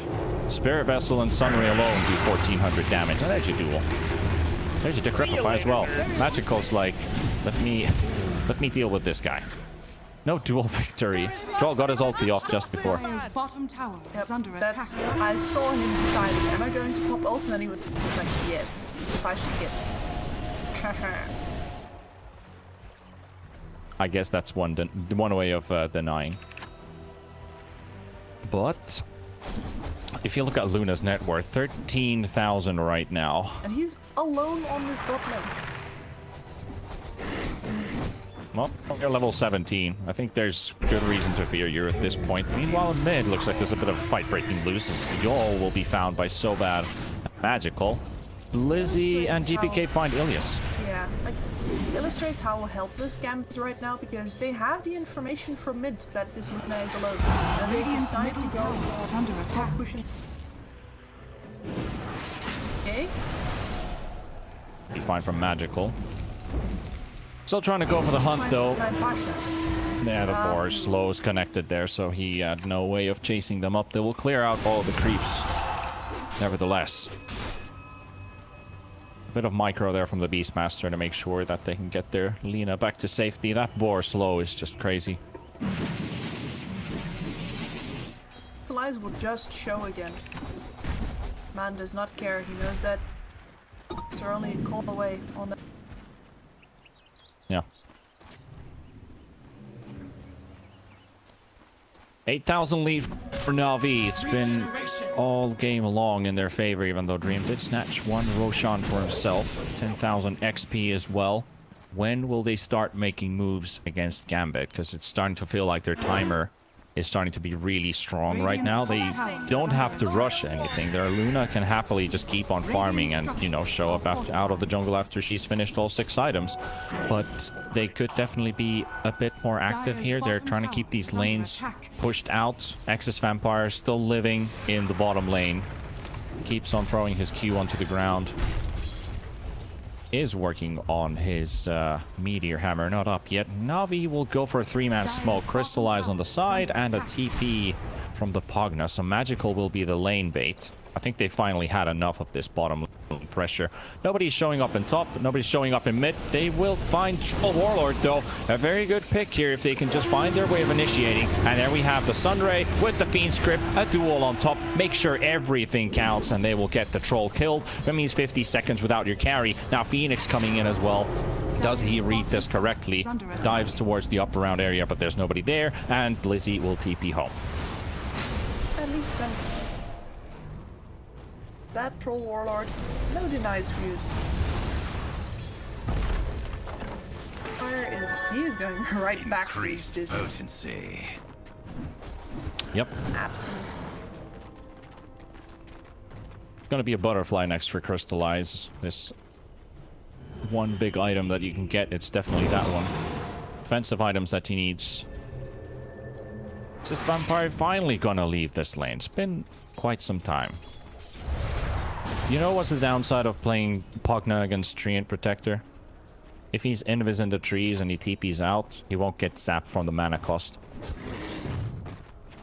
Like in the good old days.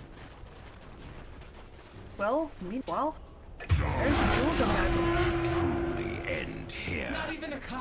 Once again, it's y'all. I don't know why Grimstroke is that deep in the top lane alone. Oh, it's very simple. Right now, you're desperate enough that you body set the problem.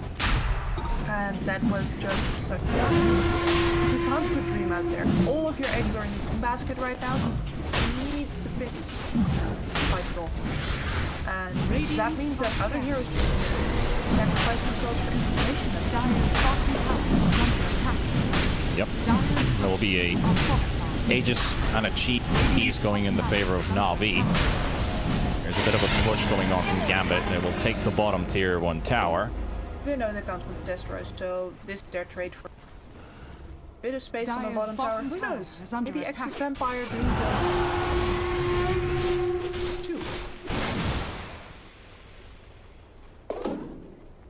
Spread it around here in the mid area. They've got heroes on top. They've also got Ilias here in the bottom area putting a ward down. They're gonna go straight for high ground by the looks of it. Magical already sieging up. It's the classic Pugna siege. Just keep throwing bombs, but no need for that. Crystallize is strong enough to do it himself. So he'll take the front and soon those glaives will start bouncing. And now GAMBIT has asked himself, we go on this.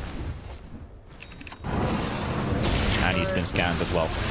Radiant's None of middle the tower spots are on that. All of the squishies. Radiant's middle barracks. Yep, Lizzie still, he's right behind them right now. So we're between and a rock and a hard place. There's the Fiend Script going onto the high ground, keeping the Treant Protector in place. Crystallize dropping really low, so Navi might just disengage from this one and not take on a full-on fight. Blizzy is right behind him. They find the Beastmaster. It's their time to go. 3-man Treant's ulti coming in. Blizzy will get blown up before he gets his ulti off. Dream will pop his BKB and go straight ham onto 9 Basha. And Crystallize with a man, so just dispels the root and walks away. Dream, his BKB is about to run out, so he has to get out of there. There's the duel coming in from the Legion Commander, and you have Dream gone, GPK gone, GG. 29 minutes is all that GAMBIT could last in this game. See you later, Radiant's nerds. bottom tower is under attack. See you later, nerds. And I have to say, with the experience of today and the experience of today as well, Navi just seem to be so much stronger when they can get a lineup with tower pushing.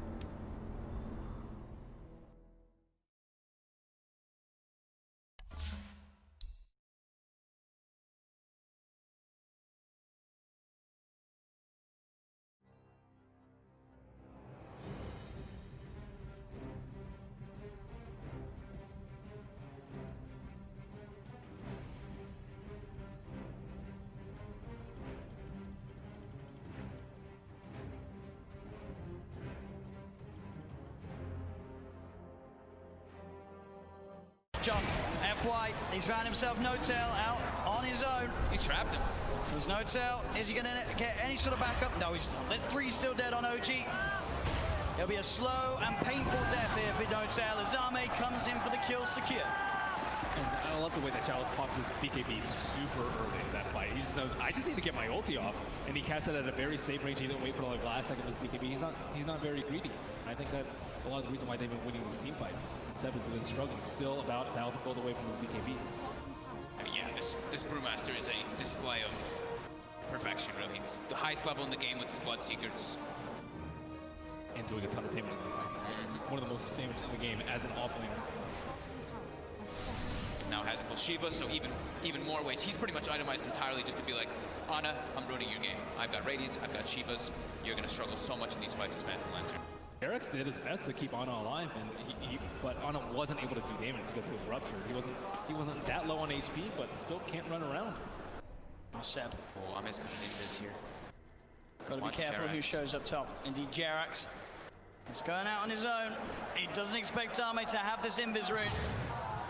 And Zame will show himself. Jerax goes across, but Somnus is there. Somnus is not messing around rupturing. No mercy. They're feeling very confident now at this point, getting these very advantageous team fights as well as getting kills on the split push too. Thompson though, we'll find X-Nova. Seb, and as well, between the two of them, they'll take down the support edge. FY's going to come in though.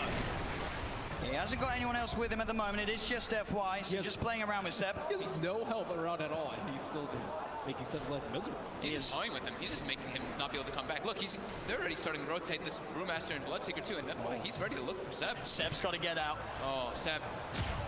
As indeed FY, the patience keeping that control on Seb, buying time for Chalice to come in. Ana is going to look towards the Tusk. Chalice is now there, does have Primal Split available if he wants to look to take this fight. Somnus coming in as well. As Ana, Seb look to hide in the trees. Can they get out of it? Ana's got a TP available. He's into the trees. He's going to show himself in the lane though. They're going to continue to head over. They are going to see Seb make it out in time. They don't have a stun. Ana, can he get out as well? He can. OG will avoid that rotation from PSG LGD. FY is just so obnoxious there, following Seb for over a minute, just stalking him, trying to have his team come over. So that's about, a minute without Aegis being used for LGD. They have 2 minutes left, I would say, to capitalize on this Aegis. Oh man, looks like he is level the PL. Pretty much back to a 50-50. PSG LGD 2-1 up at the moment in this best of 5 grand finals. 1 game needed to secure the championship title. And at this point, they are ahead here in game 4. No-Tail hasn't had time to gather a full army of Ancient Creeks. Right now, he just has the Ancient Black Dragon. You really want those other auras when you're at a big disadvantage in the team fights already. Yeah, it's tough though, because Jerax doesn't want to be following around his Chen, giving him the Aghanim, so. As Thompson, see, he does have a Lincoln Sphere picked up, and they should have the BKB finished on Seb too. So that'll give him a little bit easier time to get those Blink calls as he's been suffering to do so in the last few fights. And Somnus, I have Scotty picked up, about to be level 25 as well. Yeah, they just need a couple more minutes on the side of OG before they're ready to fight. Wait for Aegis to expire. Seb, he's in, gets the call, the Cataclysm, but again FY, there with the snowball save. He's going to be fine, and now they turn to look towards the axe. The taunt's going to be out. Seb goes for the TP. They've got the stun to cancel though. Seb held back for now. Thompson trying to offer his best from the side to provide some sort of safety, as he will get Seb back. They're able to get Seb back to safety, and Thompson is running away. X-Nova's there with the wraparound, gets the slow off, gives the vision for the snowball. TP from No-Tail's coming in towards the shrine, but Thompson, he's trapped. That's twice in the series that X-Nova just comes out of nowhere. Like, he's just on a warding expedition, then he just ends up wrapping behind these people constantly. Perfect time. Perfect timing, and has the Senton creep to boot. And look at these deep wards that he's placed during that time that he was running around doing so. He now has full vision of OG. Yeah, sees Ana farming these Ancients right now. Oh, Ana. FY just giving so much information for the team. He's got eyes on him. Get the punch on the wrong target, but the snowball pass will catch Ana. Ana, he's in trouble. The blood bright silence connects. He's got the Manta back up in a second, but can he really play his way out of this one? He cannot. Anna down for a minute and a half. Just having all this vision. I mean, Nova throughout this whole tournament has had the best vision in every situation, even when you wouldn't expect it. You're just like, oh, they're fighting on the left side. They're not going to have vision over here. But no, Nova always seems to have those prepared in every situation. And he has some incredible foresight to be able to have these wars that just lead to really clutch pickoffs. And Axe has not spent his money on BKB. He has the money, but he might be looking to save for buyback. We'll see if any of the buybacks do get forced out. Thompson's still dead for 15. Ideally, he doesn't buy back it. They may have to buy back on Anna. He's gone for 50 seconds. The split coming out from Chalice. Is he ready to push in? Look for the stun on No-Tail to hold back the Chen as the mid-racks are exposed. PSG LGD, 40 minutes in, able to open into the base and clean out this mid lane of racks. Still Anna holding on to that buyback. And they're going to keep going here. They really want to force this PL to come back here. Stun onto Thompson. He will blink dodge it. But another tier 3 tower falling incredibly fast. They really don't want to use it. Seb jumps in, gets the call onto FY. There's the buyback. The Cataclysm isn't enough to do anything. It isn't. PSG LGD still fighting strong. Thompson getting focused by Somnus. Seb taken down by Arme. The triple buybacks now out as Anna in trouble. He's pulled back for this one. The deafening blast onto the three of them knocks them back. But Anna gets focused. Seb! He's in with the call. He has the control onto the morphing Somnus. Now being chased by Thompson. Blinks in with the cold snap. The PL army's on top of it. They get Somnus too. As OG, they have to expend 3 buybacks, but they hold on to the top rack. Somnus now down for 2 minutes. No buyback available on this Bloodseeker. Yeah, he's 400 gold short of it. It's up in about 8 seconds. OG, they have to make so much happen here. They have to push out all their lanes. 2 of the side lanes are already going, but I think trying to get some kills here, like on FY here, would be very ideal. I mean, look how close to Brew is at 25. I mean, So close. With that primal split cooldown. Oh, Thompson, he sees it FY. He's used the snowball. He turns with the combo FY with the self-fuels, but OG, they've surrounded him. Seb jumps in with the call, the blade mail. FY's gone. Instant buyback from FY. Still that scary, scary time for LGD. 75 seconds without Somnus. OG have the full 5-man pushing in all 3 lanes at the same time as they approach LGD's base. I don't even know if I give a head for this team fight. I mean, LGD are big goal, but no blood take up to 60 seconds. This could be disastrous. He's got a full BKB on Seb as well. Chalice really wants to hit level 25 before he pops that primal split. So close. Just got to be careful, Seb. Looking for that blink initiation. Chalice is stepping back. Grabs, they give him the tome. He needed like 5 experience, and they gave him the tome just to make sure that he gets it anyway. Just playing as safe as possible here. Looks like OG don't feel that the window is big enough for them to push in whilst this Bloodseeker's still dead. They'll back away. They can't count. They bought back 3 heroes. They weren't able to get any T30s, and there's no Roshan up yet. Big Daddy No-Tail's praying for a Roche right now so they can get that refresher, but it's not going to be out. And maybe we'll dodge a bullet. At least they got a good amount of economy off that, right? Yep. It was up to a 15k gold advantage, and they chunked it down to 7. Same thing with experience. So they did get quite a lot out of that one, but they ideally wanted to get at least one of those sets of racks to get some momentum pushing in with those 3 buybacks used. Absolutely, it is this really scary moment of the game now for OG. We're about 5-6 minutes still without those buybacks available. If PSG LGD can find that one team fight, it could be the team fight to win TI in this window of time that they now have presented to themselves. Anna's gone full in for that butterfly too. As they pick up also an Aeon disc on Jeremy, so protected in O. DD did spawn, however, was killed. It's also pretty scary for Maybe right now. He only has a 5-second BKB, and he does a lot of damage and will get wrecked by the X Blade Mail call if he finds him, especially with this BKB now. There's not that many ways to stop him. It's just all about FY and Chalice, right? Just either saving or just getting into the midst of the fights and not allowing OG to get the picks. And the smoke, it's going to be dispelled. Let's get dispelled. But He's in the trees, they're on the high ground, they've got the vision with the Shiva's covered, Anna's on his way over. They've got the snowball down, there's the Catapult. Seb jumps in, he's able to find the call onto Challenge, but Challenge already got the BKB out. The Sunstride's going to be down onto FY, but FY will survive. Seb pots the BKB, he'll try and stand his ground, but Seb, he's going to go down. No buyback on the Axe. As Jerax as well, surrounded by PSG LGD. The Eon Disc will proc, but they'll fight through it. he has to buy back immediately. Look at these creep track by these Force Spirits. On the bottom room, they have no creeps in the mid lane. Sienna still holding on to that buyback on Jerax. But as Ben said, the creeps aren't here. It's backdoor. Can they breach through it? It's not looking like it right now. Maybe everyone hitting the same one. That creep cutting isn't enough to hold OG in the game. You see No Tails already running to just, he doesn't care. He's going to throw his life for this. He needs to just keep these creeps out of the base to keep that back door up. He doesn't care if he dies. Which he certainly will as they get upon him. They find his life. 1 minute now without No Tail and without Seb. Thompson, Anna, and Jerax. The only 3 heroes that can offer their defense during this final minute, this final stand. Jerax is really trying to hold on to his buyback. As Chalice split, of course, up once again. They're finishing off this second set of racks. He's got the Cyclone holding Anna up in the skies. As this Rax on the top lane will fall, the melee Rax gone. PSG LGD playing this carefully. As they'll go down towards the bottom as well. Arme, doppelgangers. He's losing a fair bit of mana as the PL. Still able to shift back into that Morphling if needs be. As OG, they will lose that top Rax, but they won't lose the game. PSG LGD are playing it safe. They know how close they are to victory, and they will not throw it away. And they know that the Roche is probably respawning pretty soon, and it actually is up, so that is that refresher shard. They already have pretty much infinite primal splits up anyway, but they feel very confident here. They weren't able to de-ward that ward in the mid lane, so it looks like they are going for a Roche fake out. Check. Anna is on top of X-Nova. The Ghost Head's going to get a set. Oh, he's in. The call, the MP, the counter, but FY is in. He's able to get the save off in time to keep this man alive. Get it off. Chalice is down. Buyback from X-Nova and Chalice. FY with the Invis. Somnus looking to get involved. Possibly BKB to get over the ice. They get on top of Seb. Seb's in trouble. Seb's gone.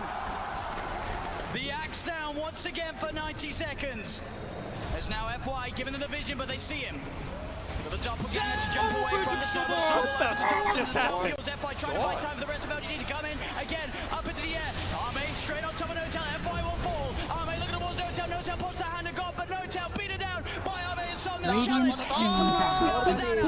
Left behind it, Thompson. He's got to do something incredible in terms of the combo. Can he find the angle? Jerax coming in, keeping Anna alive. Anna with a doppelganger. The Deafening Blast comes out. Turn to ban. Welcome back once again to the ESL One Birmingham 2020 group stages here with the European and CIS teams. We have GAMBIT Esports and NAVI both presenting CIS here in a stalemate right now. The third map, the third match, the final deciding one.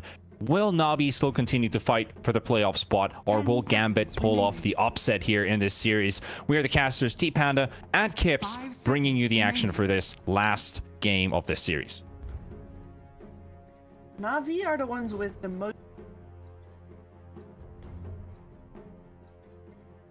If GAMBIT just gets out of their way already, but GAMBIT have not exactly made it easy for them, have they? No, definitely not. That first game was such a great performance overall by them, forcing NAVI to play full defensive. Game 2, a little shift in the balance. NAVI with a really good end to their draft. The Lina last pick from GAMBIT wasn't too convincing. They just instantly went for a Pugna right after. Magical got himself a really good game, and we've been talking about it. Magical Quap doesn't seem to bring results, but then Magical brings out Pugna, and suddenly things look a lot more easier for them. Crystallize had a much easier game, had time to farm his hero up, do what the +1 core is supposed to be doing with a hero like Luna. Farm yourself big, come out of the jungle, join your team, destroy the enemy, destroy the buildings, win the game. That's exactly what happened there. There was only one tiny mistake, but it wasn't actually a mistake. They were not expecting GAMBIT to snatch the first Roshan behind their backs. That was a really smart move by Dream. So we'll see if NAVI want to let that troll go through or not, because they weren't too afraid of it here in Game 2. They have to look at their options in Game 3, with the bans especially. They take out the Quap, they take out the Mars at least, and Nature's the Prophet will continue being banned. And then on the other side, GAMBIT says, alright, you guys, and then pushing, that seems to go quite well. How about none of your supports push? Thank you. Yeah. Well, let's see if you will go for an anti-push lineup. Maybe more defensive-based lineup here. Do you think both of these teams want to play full-on aggressive? Not really. Both of these teams so far have been carefully waiting wild card, shall we, has been magic. No straight actions matter. 9 Pasha also really very never went for a duel that he 10 seconds so remaining. no. I do think that if Navi wants 5 seconds again, the remaining. best either more push on because teams will hold off on Mm-hmm. the question is, are we going to gameplay out in the draft already, or are they not that committed? Gambit doesn't want them. What I really liked about Navi yesterday when they were drafting with Death Prophet and Shadow Shaman, that was something that I really liked that they played. Of course, there were a bit of mistakes with the positioning with the Serpent Wards that they used there in the early game, but later on, it proved to be such a valuable key for not only the team fight, but to lock down specific heroes inside it. Like, there were some times where you would see the Serpent Wards blocking 2 enemy heroes inside the area. Buy yourself a bit of extra time to get your team to put throw abilities onto them, right-click them down when they're there. It's like a mini Arena of Blood in a sense as well. But they will take the Treant Protector for themselves and deny this from X's Vampire. And now is the question, Gambit 10 wants seconds remaining. to do this, or are they going to have 2 heroes like in 5 seconds on remaining. the end? That's what they're Treant, stop Radiant team pick. running around. Beastmaster. Will you let us have that and the Yeah. Gambit still thinking. They are thinking, but they're at least picking a vision hero here to make it a bit easier to find the Treant Protector. Axes and Hawks. And this pick 10 is seconds remaining. tell us what they saw Five Alliance Navi previously remains reacting turn or to pick. anticipating.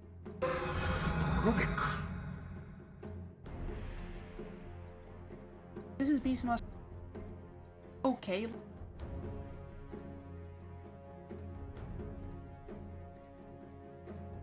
That Beast not as fast as Alliance, Это такая душка! not the same as 10 a seconds Winter Wyvern remaining. or 5 seconds Is this remaining. where you pick or ban the Grimstroke from Gambit? for Navi. Yes. Though then again, they played against fine the brief time, so maybe they feel like the very episodic nature action would allow them to Navi's pick up some turn hero. to ban. And look at that. Navi said, Bad Wolf. Incredible team. Pop the Treant Protector ult, pop the Phoenix. Everyone is while the Phoenix. Yeah. Used to be a very 10 good combo as seconds well. remaining. The egg and the root combined. Root the people, stun them after, 5 avoid them from seconds hitting the egg, remaining. and prevent them from Radiant disengaging team as back. well from the stun radius. Plus, you now have double Treant armors was Portio that you can pretty aggressive opportunity for This could potentially force out Gambit to also 10 pick some seconds more remaining. pushing heroes alongside with the Beastmaster, because Treant will always force you 5 to go full seconds ham on remaining. those towers. When you're going for the push and you drop the living armor on it, it's not as strong as it Radiant used to killer be. did once. Pick. By the way, Oracle ban from Navi. You were talking about how they perhaps take out the Grimstroke, but in alright, if you have to without the yeah, asking him. Hold on, go ahead, be Navi's on turn to cooldown. pick. Luna. Block pick Luna. Buffs up the Luna with the Beastmaster aura. And vision play, definitely, because Luna does grant you that night vision as well, which does help out a lot here for their team to look for pickoffs and especially find the tree and protect during the nighttime. It's also something that people rarely think about, but that vision that Luna provides is massive. It's so big that if you're playing the vision game during the nighttime, it's definitely for GAMBIT's advantage here. And a lot of people talk about having Night Stalker and you can only be active during the nighttime. GAMBIT with Luna is like you can play day and you can play night and be comfortable with both ends. But that's a pusher hero at least that will really work out with the Beastmaster alongside with the Vision. So once again, Luna needs time. Get yourself big. Are Navi gonna try and counter that with a full-on early go ham at you type of draft, or will they focus more on the mid-game pressure? Because you could also get a shot, kind of like a snowball lineup here too. Force the Luna out of lane, punish her really hard, and pick heroes that enable you to push faster than GAMBIT will and just force them into a turtle. Forcing GAMBIT into... Radiant team pick. They have no... Navi goes for the... Excellent straight-up matchup. Luna, a lot of armor on those illusions. Steals her auras when he creates. As well as this is...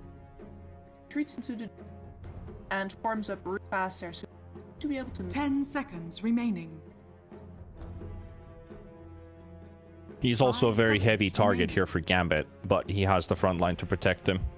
This is where the ultis from Navi really kick in if they want to engage on this TB, blow him out quick, because he's going to be the primary damage source for Navi. If they can blow him up, it means that Navi will not have the damage to fight against GAMBIT, but GAMBIT is going to have a really hard time getting to that TB in the first place. What you want to bring that is you a whole bunch of magical new powering right now. They're see a shadow. Navi's turn to pick. There's a lot of units at least to get maximums out of that soul rip. Not a bad idea. Then again, I don't know. Mixed feelings with this Undying. Very, like, versatile success. This hero, wins and losses all around. Very rarely seen as well from most teams, because they don't like to play the Undying a lot. He is always been said to be relevant up till 20 minutes. And then he falls off really hard and he just becomes useless. But they've changed his ulti quite a lot, how it works, and that ultimate with the drain, with like the HP and the movement speed can be very useful. But you have 2 melee heroes at least, and also lockdown on a Luna with no Oracle save. Axe will be Navi's answer. I like this pick a lot. Good answer, GAMBIT though, not Undying, because I realize that they something very hefty remaining. It's not going to do. Expect them to try lane. 5 and seconds Undying remaining. is extremely powerful. Blow away at you style of exactly what they're gonna get. One of the bans that has also been in the first phase is still available right now. On Navi, I've been getting all the heroes that this one particular ban is really great against. Can you guess which one I'm thinking right now what Navi is going to ban? Well, if you're looking at the amount of strength that Navi have, it's going to be the Timbersaw ban from Navi. Turn to ban. Pogna from GAMBIT, at least. Timbersaw would be an...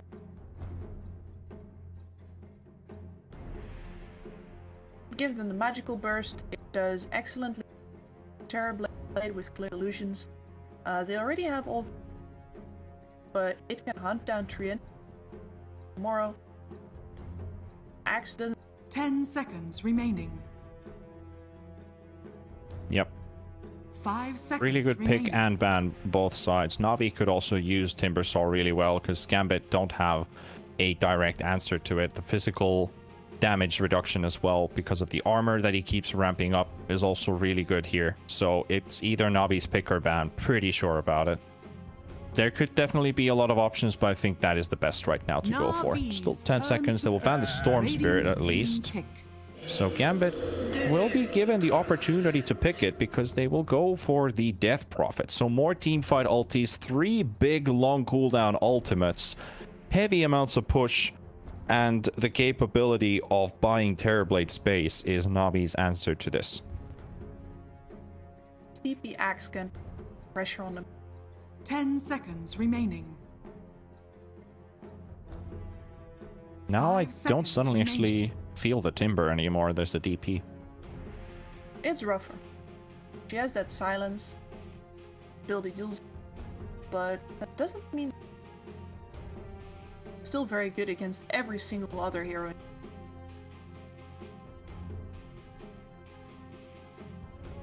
Just have to play. Honestly, that's not bad to me either. You'll get stripped a lot of HP, but DP is still playing around long cooldowns. The Siphon has a very long cooldown at level 1 and level 2. So that I could think be an advantage. It's all down to G.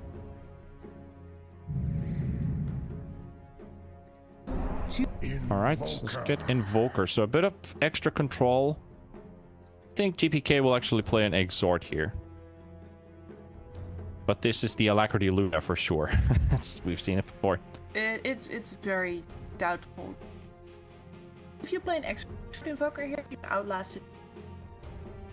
But then the of potential not that much in. Blizzy needs to do well for that. Start Sunstream. There are 2 healing. Yep. Tough one. Well, ladies and gents, this is your time to start cheering for these teams if you're a Navi fan, if you're a GAMBIT fan, because a victory for both teams is super important here for both teams. GAMBIT not completely out of the books, and Navi also fighting for their playoff spot. So now's the time to cheer for these two. Who is gonna go all the way to the end? Kips, who do you favor in this one? Because I'm feeling Navi. I cannot say no to a Terrorblade. And Crystallize has his confidence built up. He has. I am tempted them as well, just because Protector plus such a powerful, extremely hard to fight into that. Never mind when they also have a Death Prophet. Terrorblade for me is afterthought. Line that to the 4-man. I favor him. All right.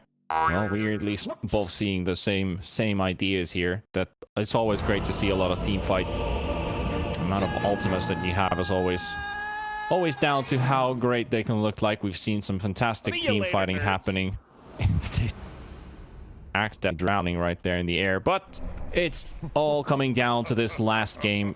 At least also on the B stream, Europe will end for our sake here. We're going to be showing North America right after this one. So if there are some NA viewers out there, that series will be right after this one. Right after this third game as well. Crystallize will be going towards top with his TB. No. See you later, nerds. Special, no difference there. But Lizzie with Beastmaster is heading actually towards bottom for now. With the Luna.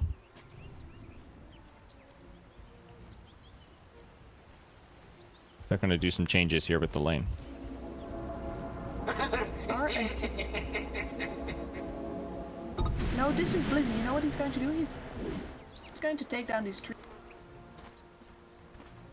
Versus. That's all he did. Yep. And he gives. I have a feeling. Skill.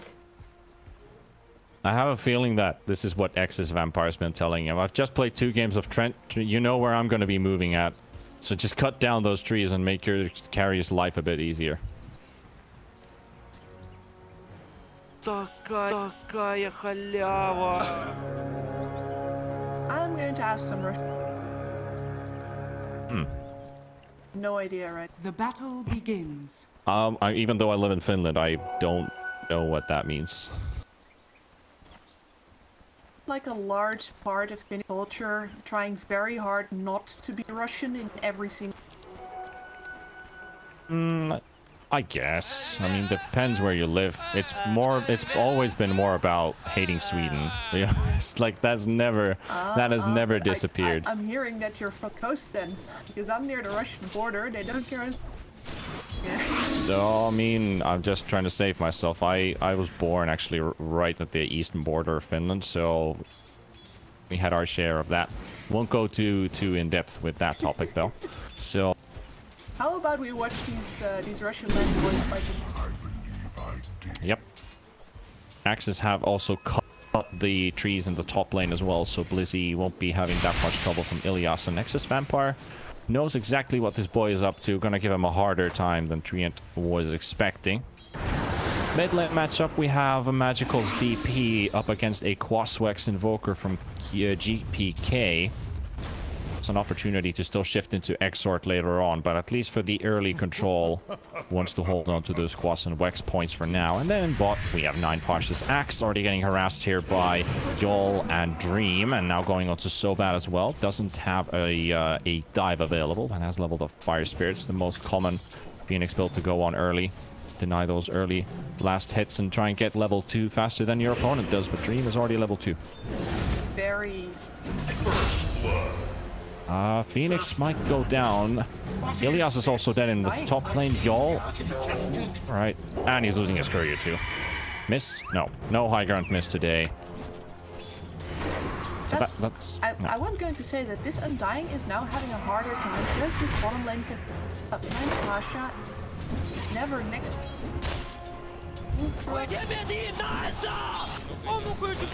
Yep. Looking like Undying could have actually gotten the kill there, since Phoenix was at like 300 max HP. So you need like 2 hits to kill him, but Phoenix is a bit too fast for him. Picked up straight up boots right away to keep the Undying away from him. Axe is now cutting waves. Smart move here by 9 Pasha. We'll just ignore this Luna in lane. Might get a bit of bullying from Undying though, so there's gonna be a bit of going back and forth. Doesn't want to stay around too long because, you know, might just end up dying to the yeah, y'all is gonna be lucky though. Decay, nope, call just in time. Decay won't come out.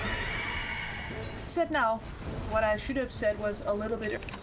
He was already so close to level 3. Once level 3 comes out, you're not going to fight anymore. This lane is now definitely. You'll have a hard time doing it. Luna's going to. Bad's going to. And this level 1 Undying.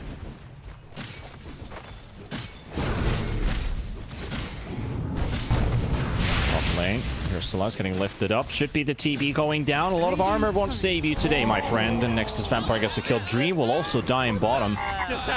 Actually, Dream's Courier will die in bottom by 9 Pasha. Sniped at the same time. But punishing the TB this early on is a victory here for GAMBIT. That feels very nice.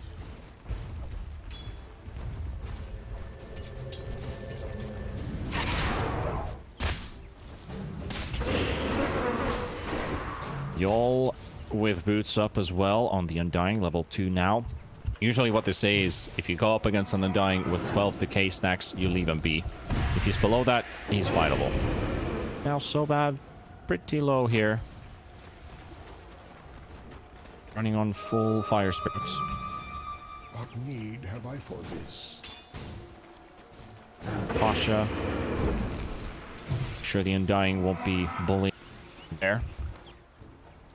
Looked at mid for a bit here. GPK slightly behind the Death Prophet in CS, but very tied up. Here comes the Tornado EMP.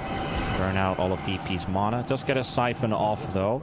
Takes a bit of damage on the Invoker, but he does regenerate also pretty fast. Yeah, they're basically sharing Invoke fast regen. Yes, yes. 9 Pasha very low here. Yol doesn't have a decay available, so Pasha will live. Sobat trying to trade some hits. Interesting positioning. Yeah, they do. But they're going to go for the Undying nevertheless. Blizzy will go down to Crystallize, and Sobat is low. And Dream will kill him first. 9 Pasha will get the assist here on the Undying. And Dream just might chase 9 Pasha all the way. No. Too much of a movement speed difference between these two. 9 Pasha will get away, get the bounties. But Crystallize with the Metamorph got a kill in the top at the same time. So that definitely pays back for that one death he had before. Level 5 already on TB here, which is a good sign. You would usually see TB sitting at level 4 or just about to get level 4 if he's having a rough lane. So this is a good sign for him. Ilias CIS has been, you know, tanking this Blizzy hate. Yep. About time to trees again, my. Especially as Excess Vampire is now rotated towards mid, so Magical has to be paying a lot of attention here. The ward on his side of the river too, so doesn't know about that, but deep vision coming in from Excess Vampire. Ward down in the middle of the jungle where Crystallize is going to be at. Radiant structures are fortified. TBS Now bottom has an opportunity. They could try and go for Luna. Luna does have Eclipse available, so waiting for Yol to come around. Good trade coming in here from Navi. Allowed to use that Eclipse. And Blizzy will be killed by Elias, and Magical actually rotated top with the DP. He went too deep under the tower for grabbed by this. Dire's middle tower is under Now attack. defensive. Dire's He structures doesn't have are as much. fortified. No, not really. Trying to catch Dream again, but the slow will miss from so bad. Here's Yol, however, does get called up. Here's the Eclipse. And will really quickly blow up so bad there. So 9 Pasha now in the middle. Tornado will connect as well. EMP, Cold Snap, 9 Pasha. No chance for escape here. And Dream will also make sure that she doesn't walk too close for the spins to hit for a sudden dunk. So that means Yol gets the kill. 9 Pasha dead, Phoenix dead as well. That is now both mid laners have been hitting. And this is everything GPK. Radiant's middle tower is under Death attack. Prophet would like to get a tower usually, although she hasn't used it. But GPK has an Earth. He's got 2 charges. It's proper killing. Definitely. DP so much hasn't. She's most likely going. Does leave awkwardly. Slice also. Pasha getting blocked here by the creeps. He could have gone for a call there, but doesn't go for it. So bad. He gets a kill. Here's the call finally coming in. The creeps are around. Dunk on the face. Here comes Excess Vampire, but a bit too late. Pasha gets the heal from the Treant Protector and backs away. 5 and 6 on the scoreboard here for Navi. Radiant's middle tower is under attack. About for some more of those. The wave's actually under it. But there you always. See if she's good. Dire's top tower is under attack. Magical gets off this. Yep. Want to get some use out of that haste, but it could also mean that some rotations will be happening soon. Probably wants to save it for the 10-minute bounties to happen, and now Dream. Harassed by so bad, Sunray in the face. Shoveling around for a salve. Look at you. What would you rather have? What do you think is the best? Is the bounty the best from the shovel? Yes. I would still say the salve in some cases are the best items that you can pick up from that. And now Magical is coming in. Also, Exorcism leveled up. Just leveled it. going to have to dodge the tornado. And there he goes. Alright, Pasha finds Luna, but they're spreading on so different targets here. This is not looking good for Navi, not at all. They're all stacked up. The roar from Blizzy, the entire Gambit roster here. Magical is regenerating a lot, but no kills will be credited for her. And they are out of there. That was bad from Navi. That was bad. But it was well played by Gambit to respond on that. Absolutely. It's a very scary Radiant's middle Gotta make a tower judgment is under call. attack. ground. Does not even have mana for the ultimate. Stands there, hits a loyal warrior. vibes. That's the hate and the ult down. And now they're temp. There's still going to be a lot of temp by them on this bot lane. I don't doubt that Yol is life for six. But you at the very least rotating out of it. Yep, and they're giving chase to Dream. Oh, so bad. We'll get the Sunray. Pasha gets the call out. There's a heal coming in. The tornado is not on point, so Pasha will get the donk out right in his face. He will lose the Phoenix, though. GPK, with these earn charges, manages to get the whole combo out in time. And Pasha's still got a lot of movement speed. 450 right now. Chasing onto GPK, but now he can run out. So that is a good. That was so much better than what their dive was in bottom. They get a trade for a support with the core. Crystallize is now at the bot tower with Catapult and his minimal. I doubt he even used. Radiant's bottom tower is under attack. Dire's top tower that as is well. under Outpost attack. has been taken fire. Radiant's bottom tower has fallen. Bottom Yeah, you has can. been Yeah, you can save that meta either for the tower, for farming ancients, for the next possible team fight that might break loose. As GAMBIT has been spotted in the top lane, so Dream is there. This could be an opportunity, but Navi, only 2 teleports available. That's TP and the Axe, and TP has no mana right now, so they're going to have to give away this top tier 1 tower and try and get some opening elsewhere. They're trying to put some wards down. There's an Ops ward that just runs out. This gives that we have been spotted. They know that we're here.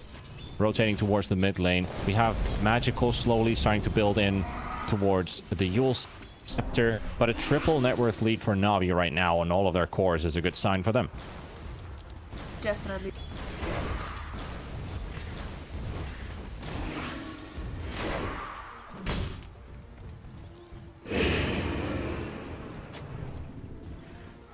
Man, Pasha is enough. Nice roar coming in from Blizzy. The EMP is on top of the Axe. It should make an easy kill for them. Blizzy will get that one in his name. The hero being punished. Meanwhile, Sobat trying to chase down Dream. He's away the outpost. Dream, yeah, is trying to get the cast range for the Lucent Beam inside this tree line, but it's not close enough. And if you look at Luna's items, something a bit different going on here.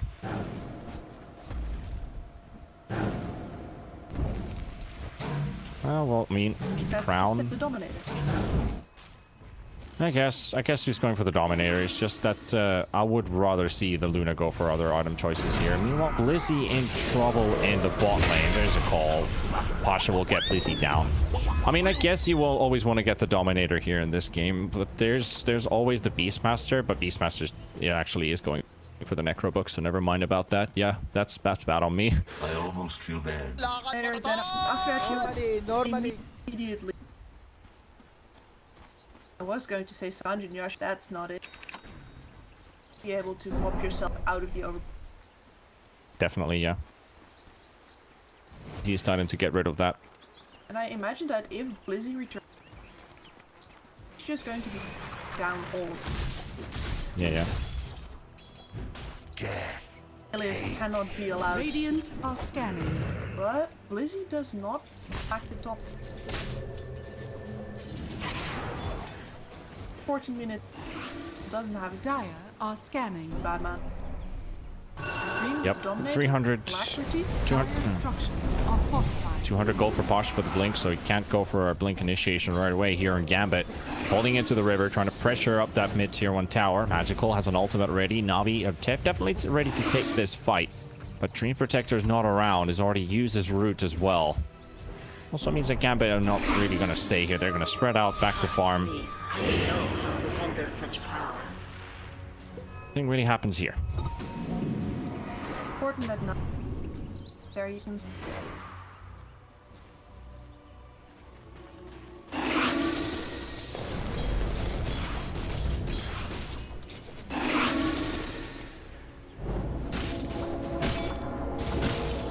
Vlad's almost up on Beast too.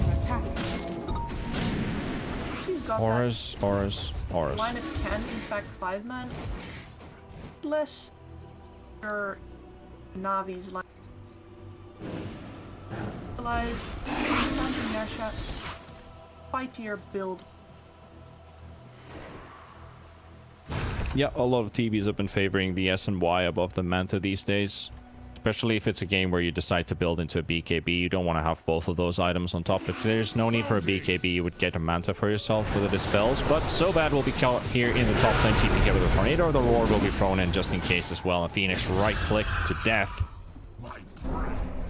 That Spirit Vessel, and Volker getting even more charges for himself. Now start pressuring this top tier 2 tower. Scared to move. Hiding spot. What the just happened? Top tower is under attack. Yeah, also very With the middle. If he's still Pasha. succeeds in getting here, yeah, Natasha has a blink. That should help.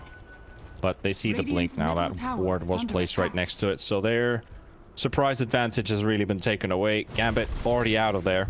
Crystallized farming on the enemy side of the map as well, knowing that the bot tier 1 tower is down, so there's going to be less people moving in the jungle, and a little pause here by Magical. So Navi take a little second for a breather. Definitely has been a series with a lot of emotion. The first game going really far out, the second one not as long, but Navi tying it up. Now in game 3, looking like both teams want to head towards that late game, but not necessarily going to end up the same way as our game 1 did. Everything is open though. All possibilities are out there. I was mesmerized by the musical chairs minigame. Alright, it's One not wrong. by dying after everyone else skipped.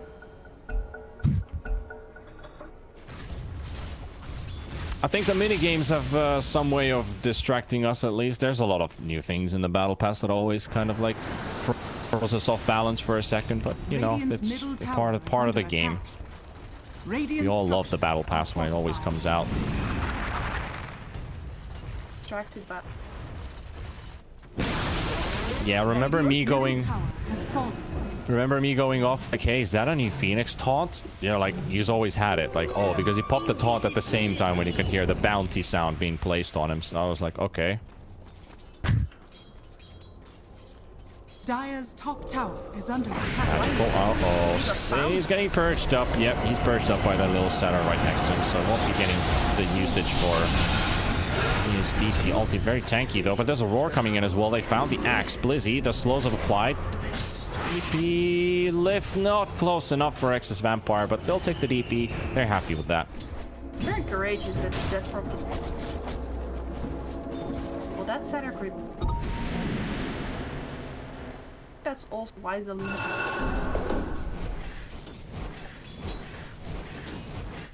That person.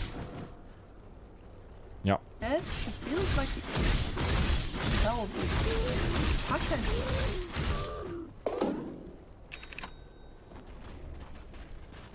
Gambit are definitely being a bit careful here.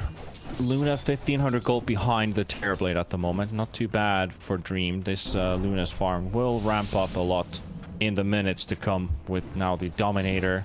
I'm surprised that Dream hasn't picked up a Wolf, but looks like the Saturn Banisher will work out just as well. The Purge slow, give a bit of extra time to disengage, or if you want to chase someone down, then that slow will also be very handy for those situations too. yeah, like the Blizzy, unfortunate situation for that Crystallize has taken just through chip damage over time with his illusions. Triangle worry. At the same time, Gambit is not really strong enough to siege themselves, so by trying to happen on the other sides of the map, they have given up control over the naturally dangerous farm is like Navi can get Dire are scanning. back there right now. Dream is also smoked up. They've done this so many times in a row. I think Navi have finally learned from their mistakes, or have they? They're smoked up right next to the Roche pit. There's a Hawk right next to him. Phoenix will be the only one farming it up. The Courier might have been spotted. They will see it. The Hawk will be sent in. Magical pops in the ultimate. There's a nice call from Night. Pasha catches Dream and Blizzy in the pit, and they will just get exploded here. Dream and Blizzy will go down. Navi find themselves 2. 9 Pasha will fall eventually. And Crystallize coming in with a Metamorph. They're trying to destroy the Tombstone, but they're getting disarmed. Magical will finally finish it off, and it will help them out with this Roshan for now. But it's a 4 versus 3 scenario with 2 to 1 traded so far. Roshan dropping really low. Magical, they're going outside the pit. Y'all trying to make some distance here, trying to get away, and so will Invoker. GPK has nothing to throw in right now. Exodus Vampire, this Roshan will go down, and there's nothing that Gambit can do about it. They will take the Aegis on to Crystallize, and Navi just chasing several opponents here. They will drive out the Undying. They will find themselves the Invoker as well getting out, and the same thing with the Rubik falling. So the Invo is the only hero who survives here. Navi will evaporate Gambit here. Absolutely beautiful coordination there. Pasha jumps in, knowing exactly that his team is going to follow up on him, and they don't let him down. It was just brutal to see Dream melt there. And Dream pops his ulti right away, but he's bouncing onto the Ancient Creeps as well, and Pasha will actually survive this Eclipse. Not enough damage. Navi even baiting a TP in with the Phoenix, but no one will come to it, and they will take the outpost before the 20-minute mark, so both teams will hold a bit of XP for themselves. This is a dire situation for the side of Gambit now. They have this Luna who can't really fight before her Manta style, but she's quite a ways off of it. Their only option is to fight now that Navi are down, but there is Phoenix Egg in 10 seconds, not as cut as they'd hoped it. And Pasha. They find the Phoenix. Pasha coming in from the trees, looking for the call. He finds himself the Invoker. GPK will be caught inside a Crystallize, running the front line, trying to throw some right clicks in. There's no Tornado. There's a deafening blast. And here comes Ilias with a massive root. And they will find Gambit's heroes locked in place. The Tombstone destroyed right away. Dream is trying to make out. Yol is also trying to get out of the fight. Blizzy will be taken down. And Gambit are spreaded. They are scrambling from this one. Crystallize with the Aegis. Double man slow. 2-man silence from Magical. 1 hero down. It's Dream. It's also going to be the Rubik falling down as well. And that is it for Navi, just running down Gambit for a 2nd time in a row. And this can only get worse from here, Kips. This is punishment. You thought you could catch them, right? Everything else done? No. They did manage to find the Phoenix in the back with GPK with the Tornado, but right after that, 9 Pasha quickly repositions, goes for the blink, finds the target in the front, and from there, the rest is history. They just got everything lined up so well. Ilias throwing in another great ulti, catches 3 people with the roots, and Navi are so much far ahead than Gambit right now. And on the positive side, DP ulti's up and everything if DP would just want to join Magical, just farming the jungle on the bottom side while the rest of Navi in the top area. No, they're going to be cautious. Nearly a beacon. But here, Dream does not deal the right click damage. And this is the thing with the Undying now, like we're 22 minutes in the game and he has not really given much for this Gambit team right now. So Undying is going to start slowly falling off as well. His contribution for these team fights is just not there. It's just so minuscule. He drops down the Tombstone, but that's it. Tombstones. The flesh columns are scanning. fire as he can hit for a decent amount, but the problem is that ports on Navi are Radiant's bottom tower is under attack. You're basically a damage trap. That's it. Looking for Blizzy in the tree. Sobaz right next to him. Finds him with the Yules coming from Magical. So Blizzy trying to TP out. Other than he cancels. Or right click him down to death. Buying. Space. 40 seconds. Space can be expensive here. Age is still going to be up for another minute. Navi want to take a fight right now. So yes, they will smoke up Ilias, Magical, and 9 Pasha. Heading around towards the bottom lane. There is going to be a Dream Luna pushing the lane. Straight through the jungle. Towards that bot lane to find him. Oh, Dream's in trouble. Dream's going to walk right into them. 9 Pasha just needs a good blink here. And he misses it as well. But Trent will get the cancel with the root, so the ulti dropped on top of the Luna, and as you have no Manta, you have nothing. But there's too many heroes around him. No matter what she would have done, would have been enough to get out. So even if you missed the blink call, you still got your Treant Protector. Now heading towards the mid lane. They still have an Aegis for a few more seconds. So3 takes the bait. That's a very long web right there. Nexus Vampire able to hold So3 away. Their job right now is to keep this mid wave in while the Terrorblade goes tower, and wait, there's no hold all vision established. Radiant's bottom tower is under attack. Even have a ward watching. Now they really have all the pieces of the Radiant's bottom tower has fallen. Yep, GAMBIT are relying on their high ground advantage, but that's your tornado already using GPK, so NAVI can now walk in, knowing that one long cooldown has been put to use. Magical is just sitting there, just throwing crypt swarms. And here come the illusions to tank the tower. There we go. They're happening. NAVI finally getting to pressure this tier 2 tower. Might be able to take it down completely. Backdoor is still up for a few seconds, but the creeps will now reach the tower. GAMBIT still observing, but not able to contest this at all. Free tower. Middle tower has They fallen. are not interested. Dire jungle. Horn of the realm. Lies is going.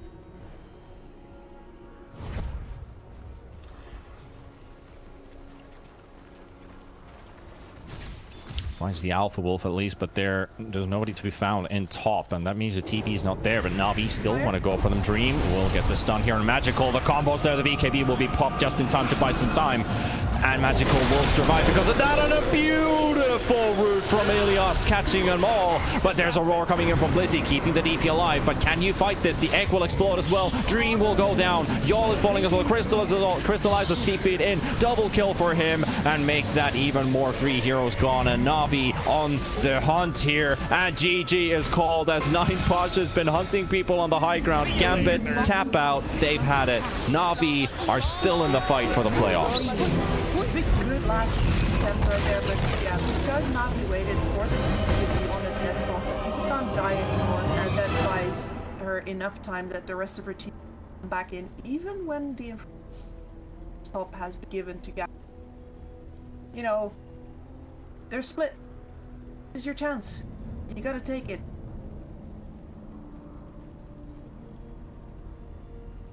Again, NAVI with a lineup that can pressure objectives.